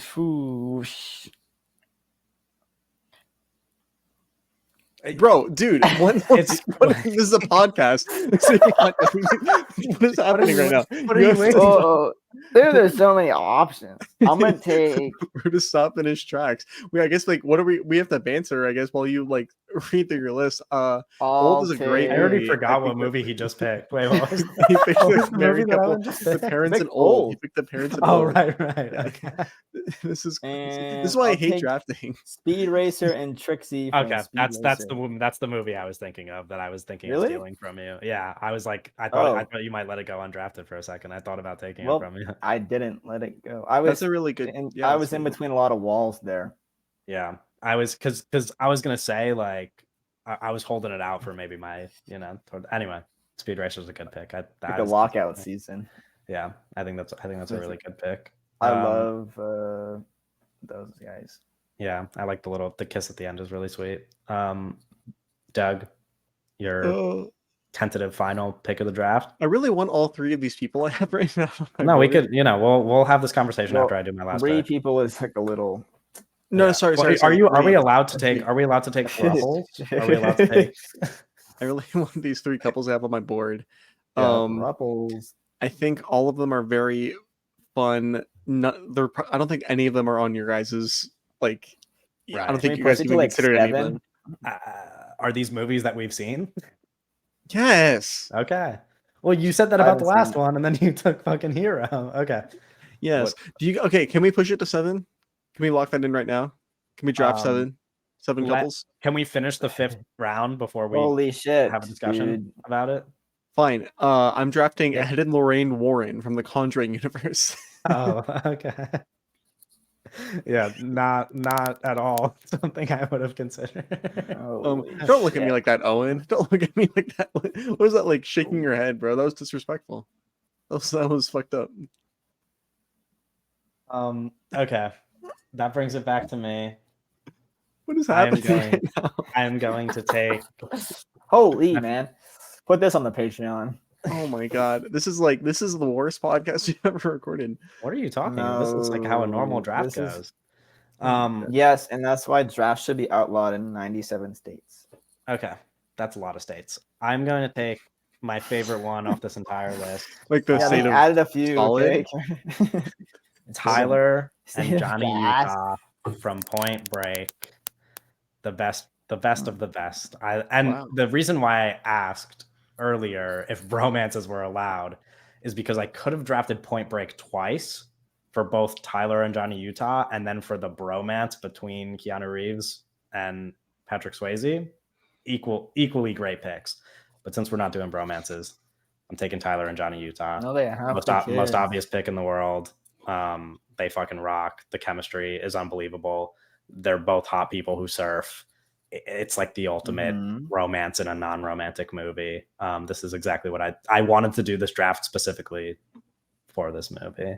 Shout out. Now it's off the board. If Doug would like to throw in 2 extra picks. That's what Owen said that. That was Owen. Oh, Yeah, Owen, I you have 2 more as proposed well. that because I have so much like on my board. Yeah, okay. My problem is I have options, but like I'm not in love with a lot of these options. Like I'm gonna, and I don't know. It's okay though. I'm willing to extend some rounds, which means I guess I go again right now. Yeah, go. Okay. I guess. I'm gonna take another one for the votes, I think, and because of the yeah. Okay, I'm gonna go James Bond and Vesper Lynd. No, Casino Royale. Which fuck Doug. I don't have 7 couples anymore. That stinks. Damn, you wanted to extend it. Sucks for you. Damn, he's gonna have a disqualification. The and romance, Kevin's kissing babies. This is the romance between James Bond and Vesper Lynd, obviously essential to all of the Daniel Craig James Bond films. It carries over. Spoilers ahead for the next 5 seconds for Casino Royale. Vesper Lynd's death carries weight throughout the following 4 films. Kind of one of the great examples of these romances and non-romantic films because of how significant it is to an entire franchise. You just said it's a podcast before and we need to talk, and now you're complaining when we talk. Do you guys even want to have a podcast? Like, come on. Let's get it. Okay, Doug. Doug. Your only remaining pick, I guess. Damn, Doug. Since Chicken Little. I'm so demoralized right now. Like, that really just ruined everything for me, dude. Yeah, it sucks to suck, dude. I don't know what to tell you. Yeah, if this wasn't going on the internet, I would be saying such rude things. Okay, that's a little Uh, crazy. All right. no, Put I that mean on the it's Patreon. not that crazy. Put that on the Patreon. Um, I mean, I don't know, dude. What do you mean? You have one. Just pick it. Yeah, but like I don't. Holy shit. Oh my gosh, guys. Okay, I guess I'm gonna go ahead and pick the parents from the Tree of Life. Okay. Those people are horrible. Yeah, they're terrible. They're not very good. No They're one not a vote for good Doug, couple. actually. Yeah, if Doug gets a single vote, our fans are hopeless. I don't know, guys. I don't. What do you mean I'm you like, don't know? You wanted this couple. You were like, Oh you my wanted to extend the god. draft specifically for these I people. really wanted this extended specifically so I can get James Bond and Desperate. Yeah, That's why I'm so man, that sucks to demoralized. suck, man. That Yeah, sucks well, to suck. yeah. You should have picked Okay. them earlier before you I'm just picked a like better some. yeah, you had You 5 picked rounds to random choose shit from. that we have never seen before James Bond. Well, because I thought we were only doing 5 couples, and then I also thought that we were only doing 5 picks. Right. Well, those things are not Anyways. happening anymore. So, Okay. Well, Owen, yeah. Well, rules change. yeah, Owen, what is on your I'm mind? going Ed and Sandra Bloom from Big Fish. The little Burton picture. Really Right. sweet movie. I have some information about this. Oh, I wrote a little what does thing that mean? while I was doing research. Like a poem? A poem is not information, Kevin. Well, you I said you just wrote a little thing, so I thought. well, so Continue. A Sandra poem Bloom. also is information. What are you talking about? Yeah, no, that definitely is. Sandra Yeah. Bloom is played by Allison Lohman, who is in Drag Me to Hell, right? That's where you might know her from. She's also in Matrix Man. And I was like, where is this actress gone? Because I think she's really great, and she has like a really her face is like easily recognizable, and she was in like movies. And I was like, where did she go? Because I thought she was really great in Big Fish, and her and Ewan McGregor's relationship is really great. And then I figured out that she was married to Mark Neveldine, the other half of Brian Taylor and Mark, like that Taylor and Neveldine thing. And she like married him, and then I was like, all right, I'm not just raise a family now. And I was like, that's such a bizarre, like random tie-in, but she's phenomenal. That is my information. It's not a poem, but Hollywood, baby, crazy stuff. Hollywood, baby. Am I going again? You are, yeah. Well, Shrek and Fiona, we'll do that. We'll end it off there. We'll get it's a. Oh, you don't want to go again? No, Shrek and Fiona. Oh, Shrek and Fiona. I was like, what? Yeah, we'll go. Okay. Something for the kids. I'll kiss babies too. Okay. Doug. Did you manage to put together a final pick, or do you want to void your final pick and only take 6? It's really ruined my whole night, and I'm not kidding. That's usually what happens on our podcast. Yeah, that's usually usually the fallout of every episode. I could throw some at you. I have an iconic franchise couple similar to James Bond. I got it. I'm picking Captain Superman, America and that girl. Picking Superman and Lois Lane from Superman 1977. Margot Kidder. Yes, Margot Kidder. I see. That which I will say one of the greatest movies of all time. I didn't want to pick it because it's cape shit. Yeah. Fuck superheroes, but it is what it is. I was thinking for you, one of the options I'm considering now for my last pick is Indiana Jones and Marianne, another big franchise iconic couple. You know, I thought that might work for you. But I am going. I'm gonna pivot to my final pick being Brian and Mia from the Fast and Furious movies. Oh, I was like, what the fuck? Specifically, I would say the first one because the romance is just like their chemistry is the most ridiculous thing ever in that movie, and then the movies turn into what they turn into, and the romance isn't valued anymore. Yeah, but, that's what Christopher Nolan likes. No, I mean they're great movies, but it's just that the first one is like specifically kind of very romantic, and the other ones are kind of not. by Taylor Swift. For clip purposes, and Clip also God. for the listening, for anybody who is still listening to this podcast at this very moment and hearing my voice saying this, you are God's strongest soldier, and I appreciate you for staying and listening and paying attention. I guess that's awesome. We appreciate you. Can we recap now? But can we do it in the order of our picks? Starting with Okay. Owen's first pick. Starting with Owen's first pick. Recapping. I picked Jake and Neytiri from the Avatar franchise. Whoa, what was that noise? Did you just? What? I didn't hear shit. I think a worm got into I thought my you used a ear. taser. Oh, what? Sounded like a teaser, yeah. It sounded like. You want me to go again? Yeah. Oh no, I mean, this is. Did y'all get that? I picked Neo and Trinity from The Matrix. Okay. I took Sunny and Isabella from Miami Vice, and then I took Rocky and Adrian from Rocky. Anakin and Padme from Star Wars. I think I took Carlito and Gail from Carlito's Way. Then you took another one. Oh. Guys.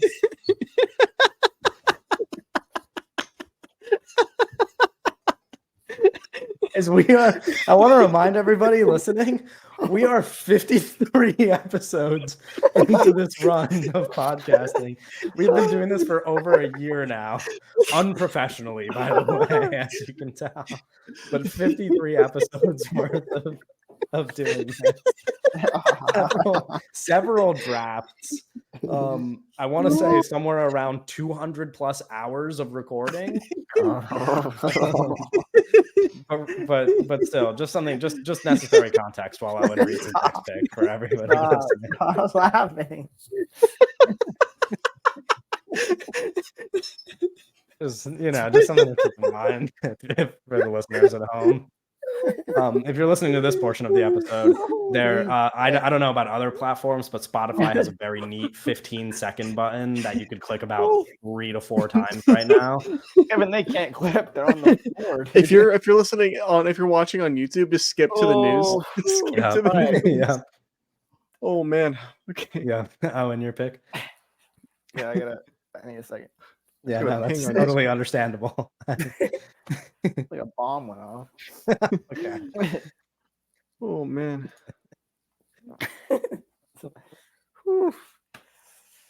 A lot of giggles. Okay. All right, are we back, guys? Are we No, back? we never left. This is impossible to edit around. This is so bad. This might be our worst episode, and I'm not sure. In many ways, it's our best. Oh man, this is so funny coming off of probably actually our best episode too. Yeah. Oh, okay. So guys that have became new subscribers, I guess is what you're in for. Yeah. That's how the rest of the year kind of goes. Okay, so you drafted the Carlitos Way. No, yeah, I did Carlitos Way, and then I did Doug Carlin and Claire from Deja Vu, the Tony Scott picture. I did Ethan. I picked Ethan Hunt and Ilsa Faust from the Mission Impossible franchise. Nice. I took Dewey and Gale from Scream, and then Bud and Lindsay from The Abyss. I picked Flying Snow and Broken Sword from Hero. Sword. Broken Sword. I picked Flying Snow and Broken Sword from Hero. There you go. Yeah, thank you. Rissa and Guy. Rissa and Guy from Old, the M. Night Shyamalan motion picture. I had a couple M. Nights on my list, but I went with that one. You got 2 picks, by the way, Alan. You pick another one.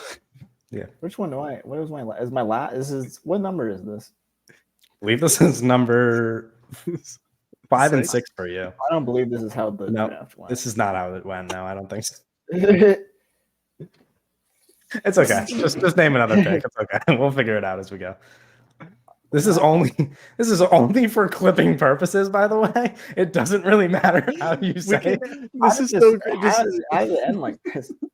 No, the fact that I asked for like a pretty I asked for a pretty simple request. No, but to And be it's like- fair, it's very confusing to try to re-say the picks in snake order. Having it, It's like, not. I didn't think No, it but it was kind of that is. crazy. I really kind of want. is. I just I have picked- my picks written down and I how just know in the go order two I at a picked time. them. I just know I go 2 at a time. Not every time. everyone only did 7 things. All right. Yeah. Okay.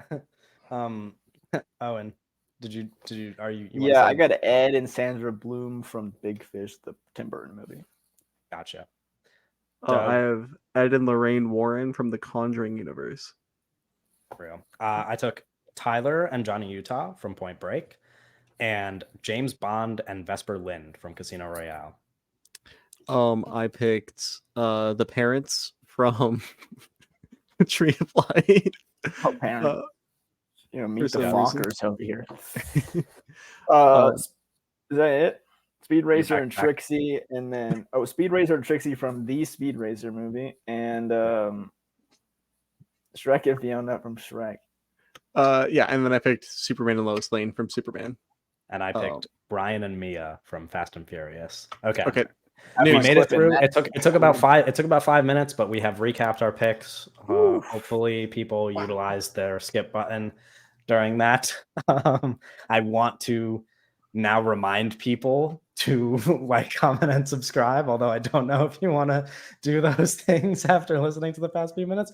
But as usual, like, comment, subscribe, follow us on Twitter, Instagram, TikTok.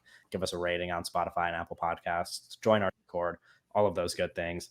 We have now a busy news day to go over. I had to leave out a number of headlines here, but we're going to try to get through as many as we can. A lot of this news is just casting news and new movies coming out. For some reason, there was about 900 of them announced in the past 3 days.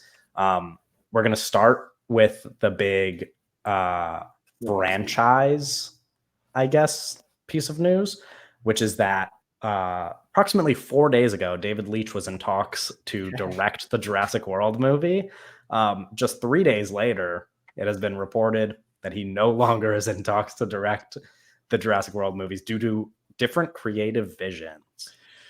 Yeah, we gotta listen. I have two opinions about this, right? Number one is like Jurassic World never needed to be a franchise. Number two, we got to take the franchise rights out of these people's hands because they don't know what they're doing. They don't know what's going on. Well, and we talked about this movie previously on the podcast when we learned that the writer from the first movie was coming back for this new one. Now I'm curious, the fact that he's not directing because of creative differences. Do we think that it would have been worse, or we're gonna get a worse? It's gonna be worse. Let me tell you, it's gonna be worse than a David Leitch movie. You think? Was this in the podcast, or did this get cut out? Where I said Jurassic World tweeted out, or they didn't tweet it out. But the information is that they want someone that is just gonna direct the movie, and they said, "quote." I don't know who this quote is from, and just this is what it looks like. There's not enough time to work with new ideas, is the quote. Yeah. So like I'm assuming that David Leitch wanted it to make his own movie. Right. Yeah, to make it more like action movie, like how David Leitch likes to make movies. Bullet Train with dinosaurs. Yeah, like Bullet Train with dinosaurs. Yeah. And they said, would Bullet Train have been a better movie if a single Velociraptor snuck onto the train and they had to box it into a specific train car and it was just like attacking people and moving from train car to train car? Yeah. Sure. Okay, just making sure. If like a Velociraptor ripped Brad Pitt's head off, and maybe would have got like a star. And the movie ended about 5 minutes into the okay. All right, next piece of news. This is a significant shift of gears.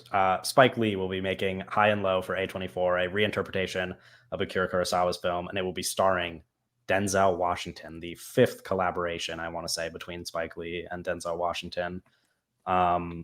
I know that you guys do not like this piece of news for pretty fair reasons. I think it's totally okay that you're not excited about this piece of news. Quite honestly, I'll get excited for any piece of Spike Lee news, especially if it means Denzel Washington's involved. I also think this is a bit different because I haven't seen High and Low, and that colors my perspective on this. I have seen High and Low.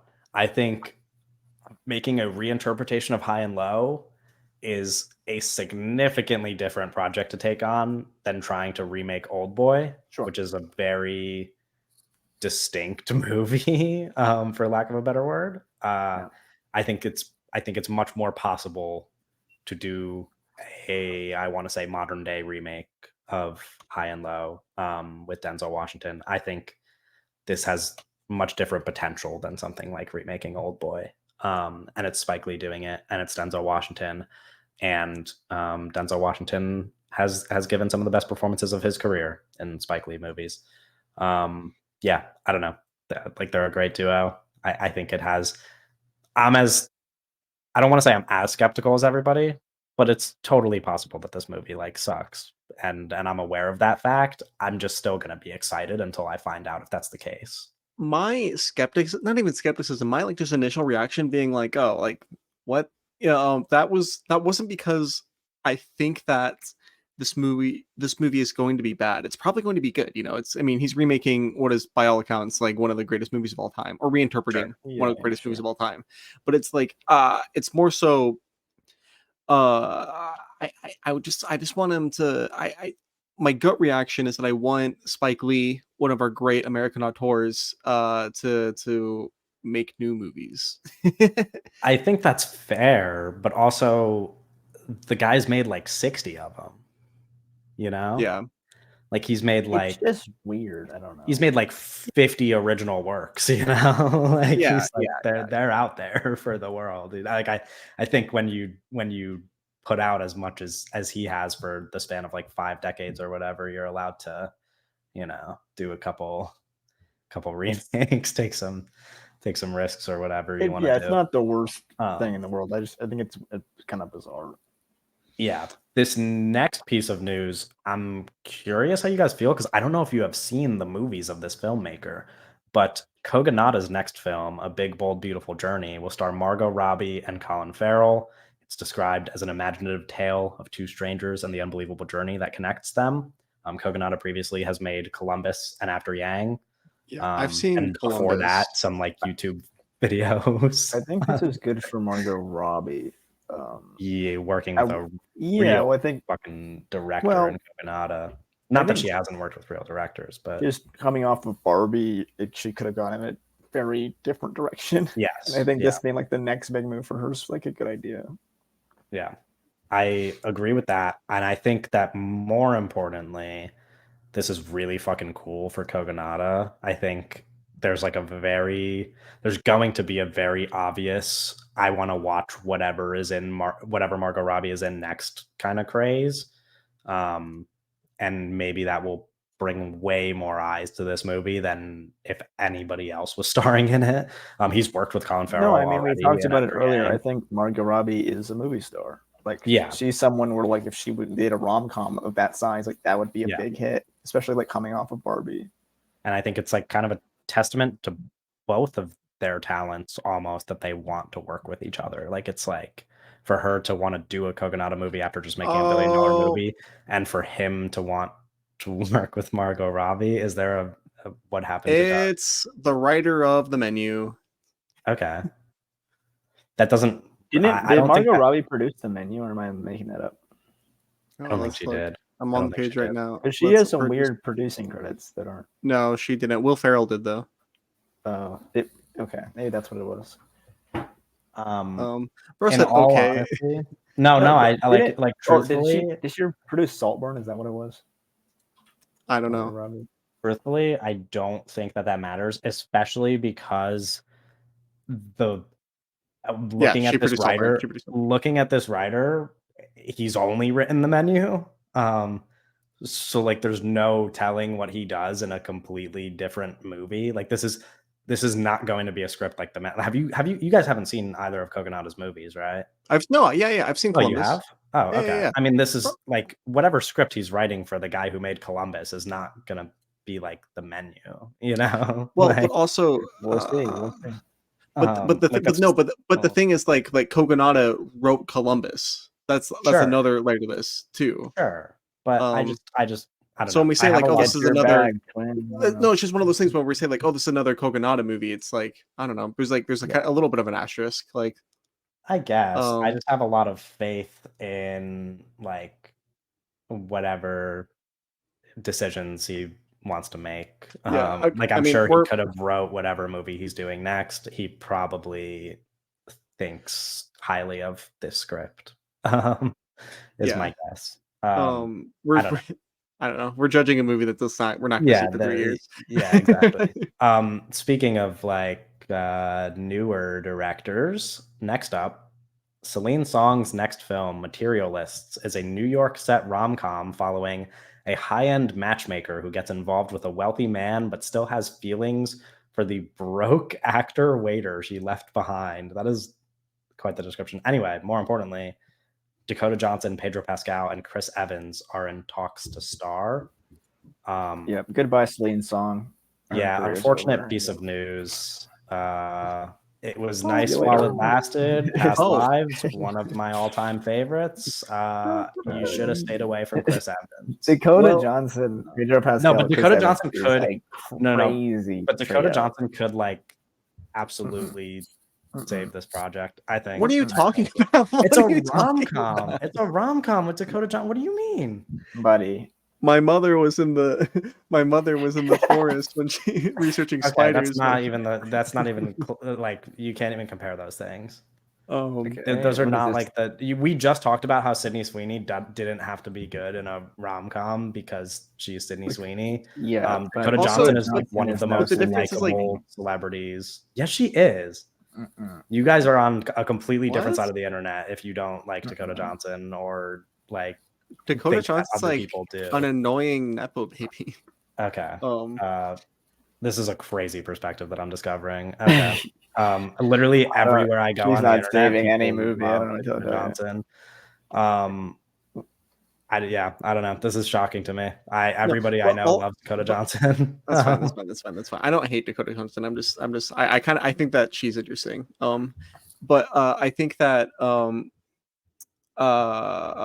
we didn't talk about another very important rom-com earlier that involved Chris Evans called Ghosted. Sure. 60 Shades of Grey. What is that called? I would like to think that Celine Song, at the very least, has the ability to make a movie better than Ghosted. Movie sucks. Is Celine Song writing this movie? I have no idea. Because if she's not, then we've truly lost the plot. We'll see. Anyways, regardless. Yeah, I think it's I don't know. I was very excited when I heard about this movie before actors were attached to it. Right. Little bit less excited now. I still have some faith, but I guess more than you guys because I actually like Dakota Johnson and Pedro Pascal. I don't like Chris Evans though, and I think regardless of she is writing the movie. Okay, that's a little bit. That's saving it a little bit.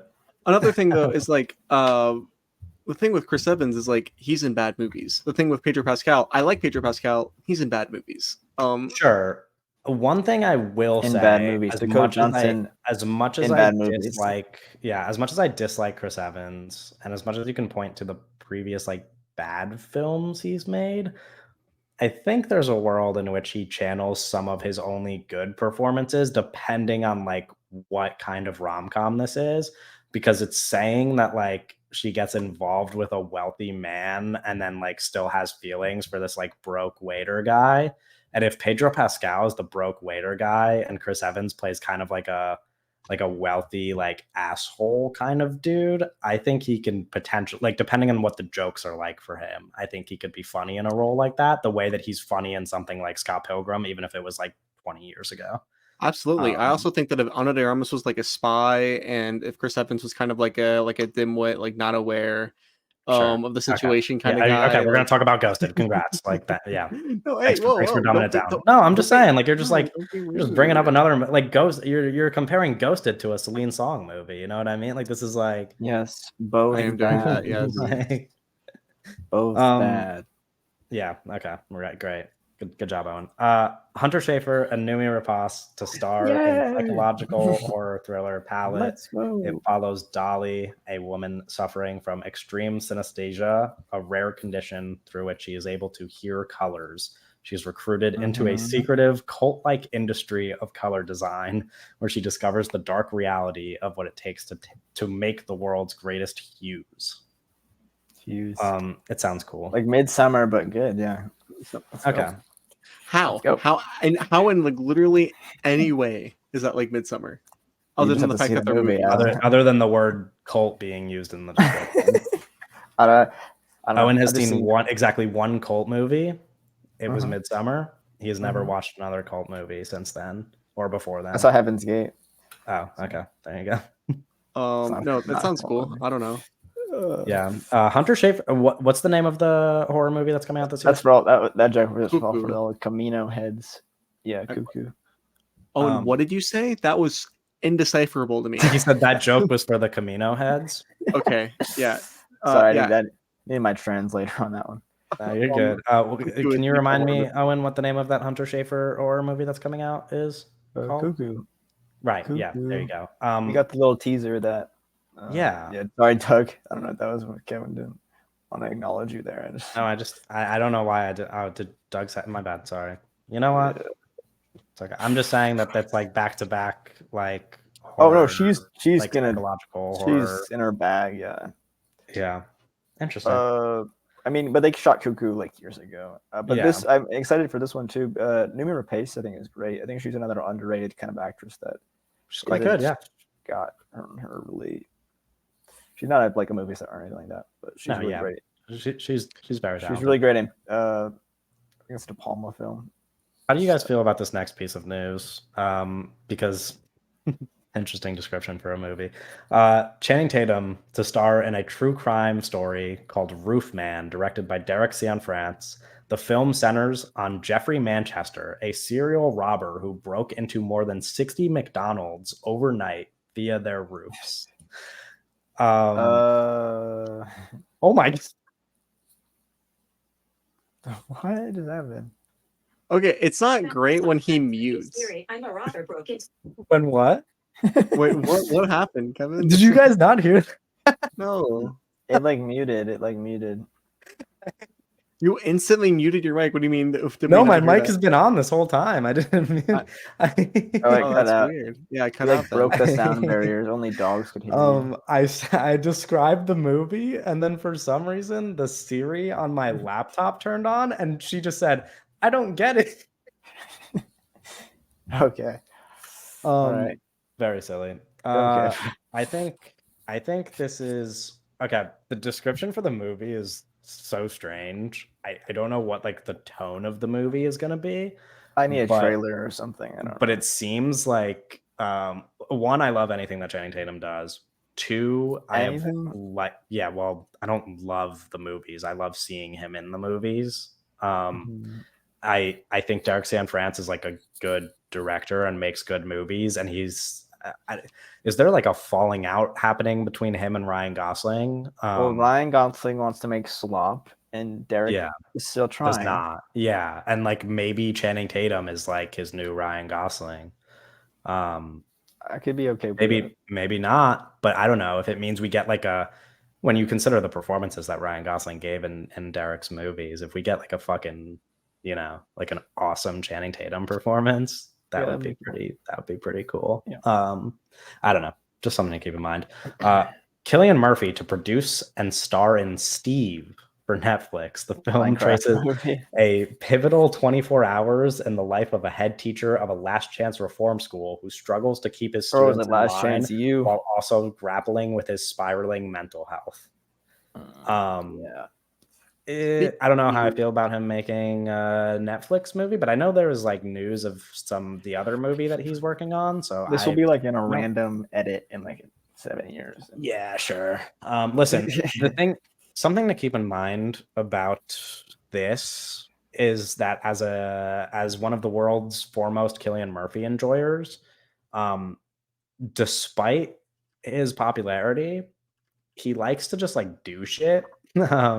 He made The Delinquent season, which is like he likes to make like Irish films still, like back home, like between like these like big Christopher Nolan projects and stuff. He'll just go back home and work on like these tiny Irish films that like nobody outside of Ireland watches, and they make absolutely no money. And this is like a bit different, I guess, because it's a Netflix movie, but I wonder if it's like kind of the same venture, except that more people are going to see it because it's just going to go like straight to streaming on Netflix or something.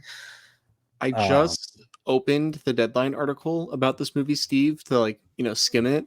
Yeah. The Deadline website, I don't know if you frequent it. Not too often, but occasionally. I just opened it and it's like every square inch of this page is full of text, and like, there's so many headlines everywhere, and I was like, Jesus Christ, that's why it threw me off a little bit. That's why I see. Yeah. I don't know. No, I don't think the Deadline article says anything about a director or a writer for this movie. But Cillian Murphy's producing it and starring in it. So like, we'll see. I don't know. It'll probably be a good performance. Yeah. At the description for the movie sounds like an actor's movie. Like guy spiraling with his mental health is like, he's trying to be Paul Giamatti. He wants to be Paul Giamatti so bad. Okay. Cillian Murphy's The Holdovers. Zac Efron to star in Jodie Hill's thriller Famous. It's said to be in the vein of Nightcrawler. Efron will star in dual roles, playing both an overzealous fan and a Hollywood heartthrob. Oh, that's fun. That's really cool. Fun. Like that's cool. Pro this. Yeah, yes. Like if it means Just don't do Night, but it'd be better than Nightcrawler. Well, it doesn't have Dan Gilroy. No, yeah, that's fair. Like talking about the movie Nightcrawler, but in terms of performance, Jake Gyllenhaal is that's what I'm saying. Like if Zac Efron gives like a Jake Gyllenhaal and Nightcrawler type of performance, that would fucking rock. Like that would be really cool. Yeah, Zach. He needs this movie to be good though. He's on the up and up. So good. Like I've been saying this for so long, and I hope that this is like now the cultural conversation post Iron Claws. Just like this guy's really fucking good at acting. Yeah, I mean Zac Efron's stock is kind of going through the roof right now. It's at the height. I'll mess it up. This is fucking awesome. I hope he just keeps making like fucking shit like this, like where he could really act, because he makes a lot of with a real guy though. Yeah, well, the Iron Claw's a real guy. You haven't seen his other movies. No, I mean like I mean like a big real guy, like I mean like a name, And I think that's possible. And after the Iron Claw, I mean, it was like an award season movie. It didn't get Oscar nominations, but important people watched the movie. It was big. And they were like, I'd want to. Yeah. I don't know. It'd be interesting to see him like take a big role though. Yeah, I would love it. Like, and I don't know. I think this is cool because like one side of it is he's playing a Hollywood heartthrob, which is just kind of like young Zac Efron's career already. Like he knows how to do that, but then like also playing a fan at the same time. I think that's the most interesting part of the gig is the dual role thing. Yeah. Kevin, do you have this piece of news on your list? Scarlett Johansson to star in true crime thriller Featherwood about prized FBI informant who infiltrated neo-Nazi gang, the Aryan Brotherhood. Andrea Arnold directing. I do not have that piece. Is that like very new? Yeah, that's today. It's from today. Oh, okay. Yeah, no, I do not have that, but that sounds awesome, dude. Yeah, that sounds cool. Have you seen? Are you familiar with Andrea, or I don't know how you say it, Andrea Arnold's films or work? I believe so. Yeah. She's the one. Yeah. Okay. I think I did see this piece of news, but I don't remember seeing Scarlett Johansson's name attached to it, so I might have scrolled past it by accident. But regardless, I do know who this is because she did American Honey, right? Yes. She did American Honey, yeah. And Fish Tank, which also people really liked, so something to keep in mind. That's just really cool, and I believe our co-host Owen Hates Movies has passed away. Yeah, tragically, he's fallen off. For listeners of the pod, Owen has disappeared from the screen, but that's okay. Another piece of news that like we don't even know the name of this movie yet, but just an interesting thing to discuss. Charles Melton in talks to star in Alex Garland's untitled war movie at A24, which is crazy that he's following up Civil War at A24 with another war movie at A24. But Yeah. Charles Melton's the star of it, which I don't know how we feel. But You know what? I've come around. I need to be that guy on the opposite side of at least Owen, Doug, and I don't think do you that. too. Stop. No, Doug, Kevin. listen, I'm pro I'm not this. in the I'm back on the anti, Alex Garland train. No. I'm not in the anti Alex Garland camp. You should be. I'm in the I need to see him make a good movie after the movie I really didn't like camp. He's never made a movie I don't like. No, we're aware of this fact. The public knows this about you. The purple one looks good. I'm just saying that I didn't like it, and I'm saying that Civil War doesn't look like a movie that I will like either. When he comes back and writes that fucking 28 years later shit, and that movie is good, hopefully, I'm gonna be like, oh, we're back. Like, we're back in the Alex Scott, because I don't think he's ever been a bad writer, except for when he wrote those two movies that I don't like. Well, I should say one movie, because Civil War hasn't come out yet. Hold the phone. Yeah, I mean, listen, I was kind of out on. You know what? I like pretended you were to be peer out. pressured. Yeah, I was like peer pressured and being out on Alex Garland, because of course everybody hates men, which is fine. I think totally valid for everybody to hate men. I'm not going to sit here and actually truly defend it. Somebody clip that. But however, the Civil War trailer came out, and then everybody was like, "Oh, this looks bad. This looks bad." And then I kind of like skimmed through it on Twitter, and I was like, "This looks kind of bad." And then I saw the Civil War trailer in theaters, and I was like, "Oh, we're so back, guys. We're so really back." I saw it in theaters, and I was like, I feel maybe even worse about it. No, I was like, this does not look like a movie that I mean, I hope it ends up being good. Like, I want it. Well, yeah, because you just want to see. I'm reaping off of him failing. You just like really enjoy. You really enjoy. Really like important for my it's my agenda. Like needs this, you know. Yeah. I think it's funny that A24 is like kind of going all in on Alex Garland, though, kind of like they did with Ari Aster. Yeah. No, but I think it's interesting for Charles Melton. I mean, like, it's not, he could have. But I want to say he could have worked with a better. He has worked with a better director, Todd Haynes. But okay, that's not even up for debate. Come on, don't do that shit to me. Don't try to sit there and convince me that Alex Garland's a better director than Todd Haynes. No comments. We don't have to have this conversation. Yeah, you didn't even watch December. Have you seen a Todd Haynes movie? Yeah, he's seen Carol. Oh no, he hasn't. Has he? You haven't seen Carol. I haven't seen Carol. I don't even know if I've seen. You're just talking on things that you don't. Yeah, I said no comments. Yeah, the point. I've seen the Bob Dylan one. Oh, but yeah, the point is, Charles Melton is going to be booked and busy in a post-May December world, which is what we want. Yeah, he should be. Should be. That's good news. Final piece of news that I put in here because it's going to be a big deal whether we want to talk about it or not. Oh no. Taylor Swift plans to make her feature directorial debut after her tour ends. Dog. Listen, the thing is the movie's gonna make a lot of money.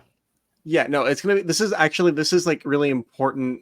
This is like a big thing for And I have like 3 more pieces of news to add. Sure, you can do that. I just want to say, as somebody who really enjoys Taylor Swift, the music of Taylor Swift, because I this is what I was gonna ask. Okay. Yes, yeah, because I think it's catchy and I like her music, and that's the end of that. But I'm going to clarify this on the podcast because I deleted my tweet about it. I don't like Taylor Swift, like as like the human being Taylor Swift. I don't like that she's a billionaire and takes private jets all over the place. I don't like that she's a seemingly sued that kid. Bad person who like dates racists and like doesn't really care about her public image and like doesn't want to speak up about very serious issues and like doesn't. And it's just like kind of like, all of the things that people hate Taylor Swift for, I also hate her for. And I really just find her music catchy. And that's kind of how it's always been. Like, I've just never really been invested in her life or her relationships or whatever. And over the past few months, especially, I have almost grown like an annoyance towards her that is affecting my ability to listen to her music.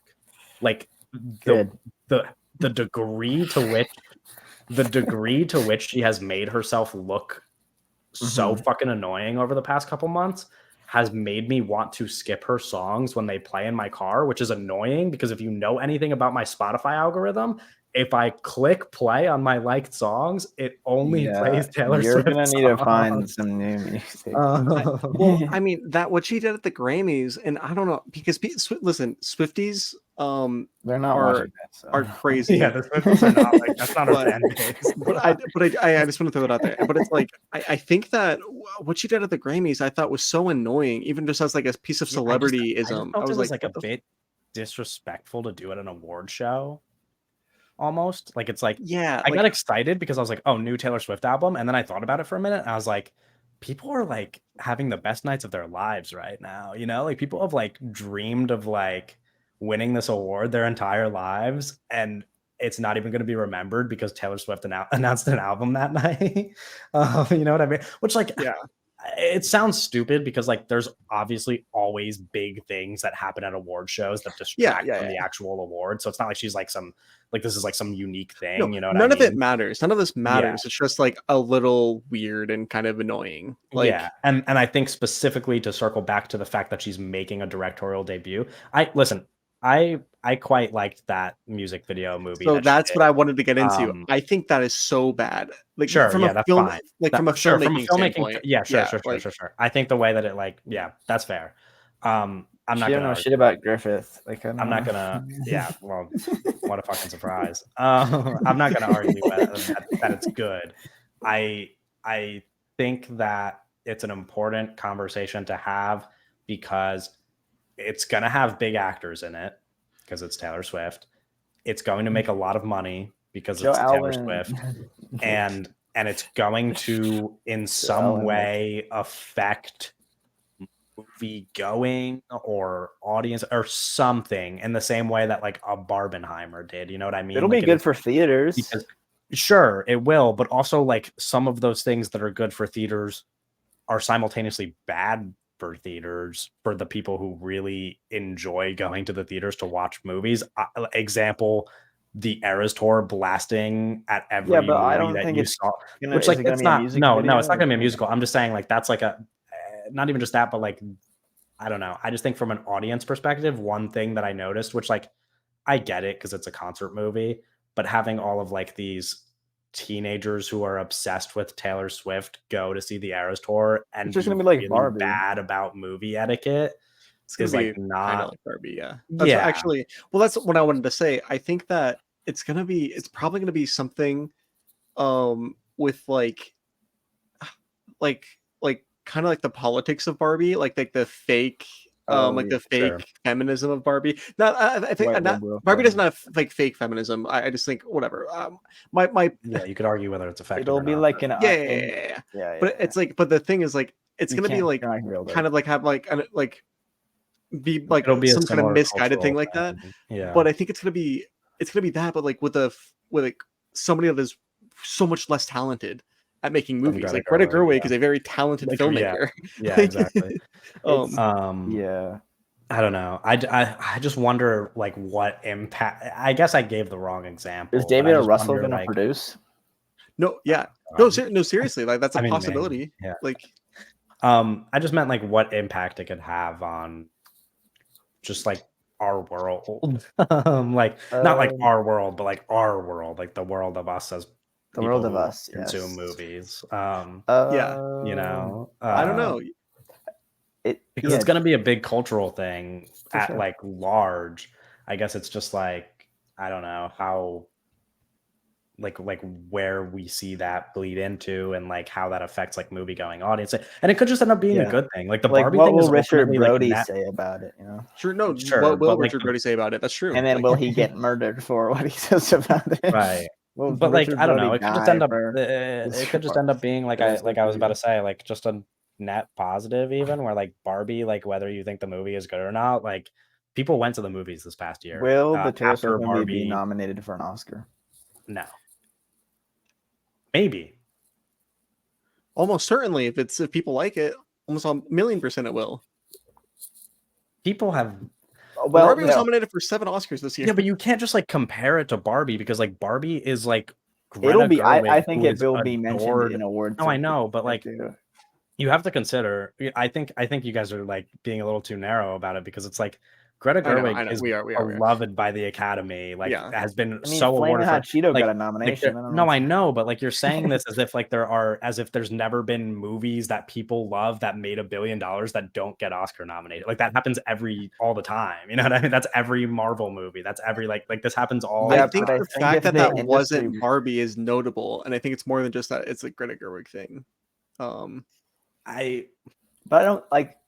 I think there's stuff Anyway, there. that doesn't matter. But I'm yeah. just saying, like it's very possible for Taylor Swift to have a very successful movie that does not get any awards attention. Like that would be the norm. But I do Is think But it's sure, you can convey. possible. We don't even know what the movie is yet. That's true. We don't know like anything about it. Here's I what's have kind an of idea. interesting. When what's his name? Who's the critic that writes for IndieWire? That's really big on Letterboxd. David Ehrlich. Yeah, when David Ehrlich, I said his name so wrong. When David Ehrlich, Yearly. when David Yeah. Ehrlich gives the Taylor Swift Ehrlich movie a is- bad review, like a notably bad Yeah, review, people is he gonna, gonna? like, Are they his gonna house dox gonna do him? that? Like, yeah, are they gonna like? Yeah, I don't Is know. that like There's you know? a lot of hypotheticals to consider. This could I've just already end up planned out my negative review, so Yeah, fair enough. Okay, now I know. There's Yeah, I that's think the at end of least my news, but Doug has two more more to say. things that need to get brought up. Number one Mhm. is Megalopolis first look. We didn't even talk about it. Yeah. It's small, Monumental. but No, I agree. I just like usually skip over like it's blue. trailers or first looks or whatever for the sake of you know Yeah, what I but mean? this is like. But this is different. I get that. That's fair. What was your other thing, Doug? I think it's something you were going to bring up too, Owen. The Michael B. Jordan in the Yeah. Ryan Coogler movie. Okay, I had that So- here, but I didn't know if you guys. I'm really fascinated by the twin thing. I was even thinking during this episode, not even like because we're talking about the romances and like the couples, and I kept thinking about like Dead Ringers and like Jerry and like any movie that consists of like two male actors, mostly not even like on the Jerry thing, but like actors like two of them like duplicating things. I was like, I want to make a movie when we're duplicating a human being because I think those movies are very fascinating. And it's because it's something that's existed for a long time. It's kind of like something like, especially like early on, like movie magic and be able to like clone a person and have a person act like across themselves. So I think like that as like idea is really interesting. And to add on to the already interesting, like very this like Michael B. Jordan, Ryan Coogler vampire movie or rumored to be set in the 30s with anime influence, like already very interesting conceptually. And then add on this like he's playing two characters. I think it's really like fascinating news. Yeah, that makes me a lot more excited for the movie. Actually, not even two characters, but like he's specifically playing twins. Yeah, That's interesting. That's cool. That's really cool. no, that is Yeah. really cool. I like And really hope that movie is just fucking awesome. I Like, think I mean, it seems to Man, be, you if- know. well, I think the fact that Michael B. Jordan directed a movie, like had a feature film like debut that he directed, and the movie was pretty good. It was like successful and like well made. I think the fact that now he's like yeah, and well received and people liked it. I think the fact that he did that and now the next step is going back and working with his friend that is a better director. Back to Yeah. He's like one of those people where I'm just like, I don't know. There's a few of these people, and I could have said the same thing for the piece of news with Kogonada, where there's like a few people that don't get brought up in the same like cultural or like in the same conversations with the like big new directors of our time that everybody kind of like hypes up. And I'm just like, I want people to talk about Ryan Coogler that way, but I think he needs to make stuff that's not blockbusters. Yeah. And like this could be the movie where people are like, oh, this guy makes makes good ass movies. Like, yeah, I mean, it's like we keep bringing it up, but the problem with Ryan Coogler is that he made two Black Panther movies. Yeah. But like but he just has it. Like he's just fucking great. I need you guys to watch Fruitvale Station at some point, by the way. No, I will. I'm really interested in Ryan Coogler. Good. And I think the fact that you know, Michael B. Jordan, the fact that he made that movie, right, with like the anime influence, and everything, and it was like a well-directed action movie. The fact that he's like now like, okay, I want to star in this another movie, with my friend who is a better filmmaker than me. I think it's going to really elevate it. Like they're going to work together actually as two filmmakers, and they're gonna like. I just love this idea of them kind of just like being one of those great duos because they have not made a movie without each other. Ryan Coogler has not made a movie without Michael B. Jordan in it, Right. which is like crazy now that he's made several movies and his career. Like they're just gonna, like there's like people who are like iconic director actor pairings who over several decades made the amount of movies that they have already made together. That fucking rocks. Like there's like a very clear connection between the two of them and they're like drawn to each other and like want to keep making stuff together, which is fucking awesome. I hope Yeah. that never stops. The more I think about it, the more I'm really excited for this Yeah. vampire movie. I think it'll be really fucking cool. I didn't know if I should include it in the news because it wasn't like all new development since we've talked about the movie already in the past. But yeah. Anything else you guys want to touch on? What do you Or guys we feel moved about out? the fonts on the Megalopolis? Oh, very specific. Thing? Okay. No, I'm saying I was just like because I'm looking at it right now and it's do you think this is going to be the title card of the movie? Do do you think that this like specific I have frame to is going to be a go look at shot it in the again. Okay. film? Because like the font is so specific, I don't know. It's kind of like I don't know if I'm not like an expert in these kind of details, but it's kind of reminding me of like a video game font. Like something that I would see for like a video game thing. It's a I don't know world. I don't know if you get the vibe that I'm trying to but do you know what I mean? Like it's very like Assassin's Creed. Yeah, that's what I'm saying. Yeah, that's actually like exactly the game I was thinking of. Yeah. Which one? Yeah, Assassin's Creed. Okay. Did you want me to like pick a specific? Well, because never mind. Yeah, it's fine. Okay. No, it's because I think it's interesting. Doug, Kevin? I can, yeah. Why?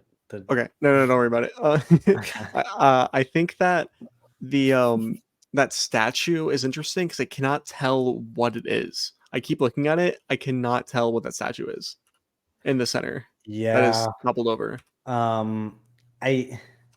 It's the city's crumbling. Yeah, I think it's I don't know actually. No, I think it's a person, but like a. Well, it's because it's broken. Yeah, because it's hard, but I'm pretty sure I want to say it's a person of some sort. Yeah, is it like a statue of Caesar? Is it the Adam Driver character? I don't know. Yeah, it looks fucking cool though. Yeah, it looks. I don't know. I just wanted to talk about it a little bit, kind of like do a little bit of a analysis before I get off. But yeah, the people need to have their Megalopolis update. They need their treat. It was very neat. It was very neat seeing every single person that I follow post this exact teaser, including myself. But I think Owen posted it like 5 separate times. Just like tweeted, took this picture and tweeted it out 5 times in a row. And it was annoying because I saw it pop up, liked the tweet, and then I saw it pop up again, and I was like, "Oh, did I forget to like it?" And then I liked it again, and then I went to his profile and saw that he just tweeted it out a bunch of times, and I was like, "I'll just like all of them." I run Twitter, man. Very smart stuff going on over at Owen Enterprises. A lot of good ideas. So, do we think that this is going to be a still that is from the movie directly? Do we think that this exact image is going to be in the film? Well, it's obviously color graded. Yeah, it is color graded. So yeah, it's not. It would be weird to be a set photo and they color graded it, and like I don't know. It feels very much like a part of the film. Well, even do we think it's going to say Francis Ford Coppola's Megalopolis in this font? Is that going to? No, I don't. Okay, I'm not. I don't think that's the title card of the movie. No. Okay, that's kind of what I was. I think this is still from the movie. With it over it. Yeah. I wouldn't be like completely shocked, but I think it's more likely that this is just. And I think the fact that it's color graded is very interesting. Because that means we're close. I mean, I just because we have talked where there are people that have seen this film that wasn't color that said that they saw this movie and the movie was not color graded. So yeah, I mean, it seems we're ramping up. So I mean, color grading is like one of the last, kind of touches. Yeah. I'm very This is it's coming up, dude. I'm so excited. Okay. we could wrap up there. You can join us next week for episode 54. We're going to be talking about the much anticipated Madam Web, which was referenced earlier in this episode. Yeah, we're all very excited. And we'll see you later.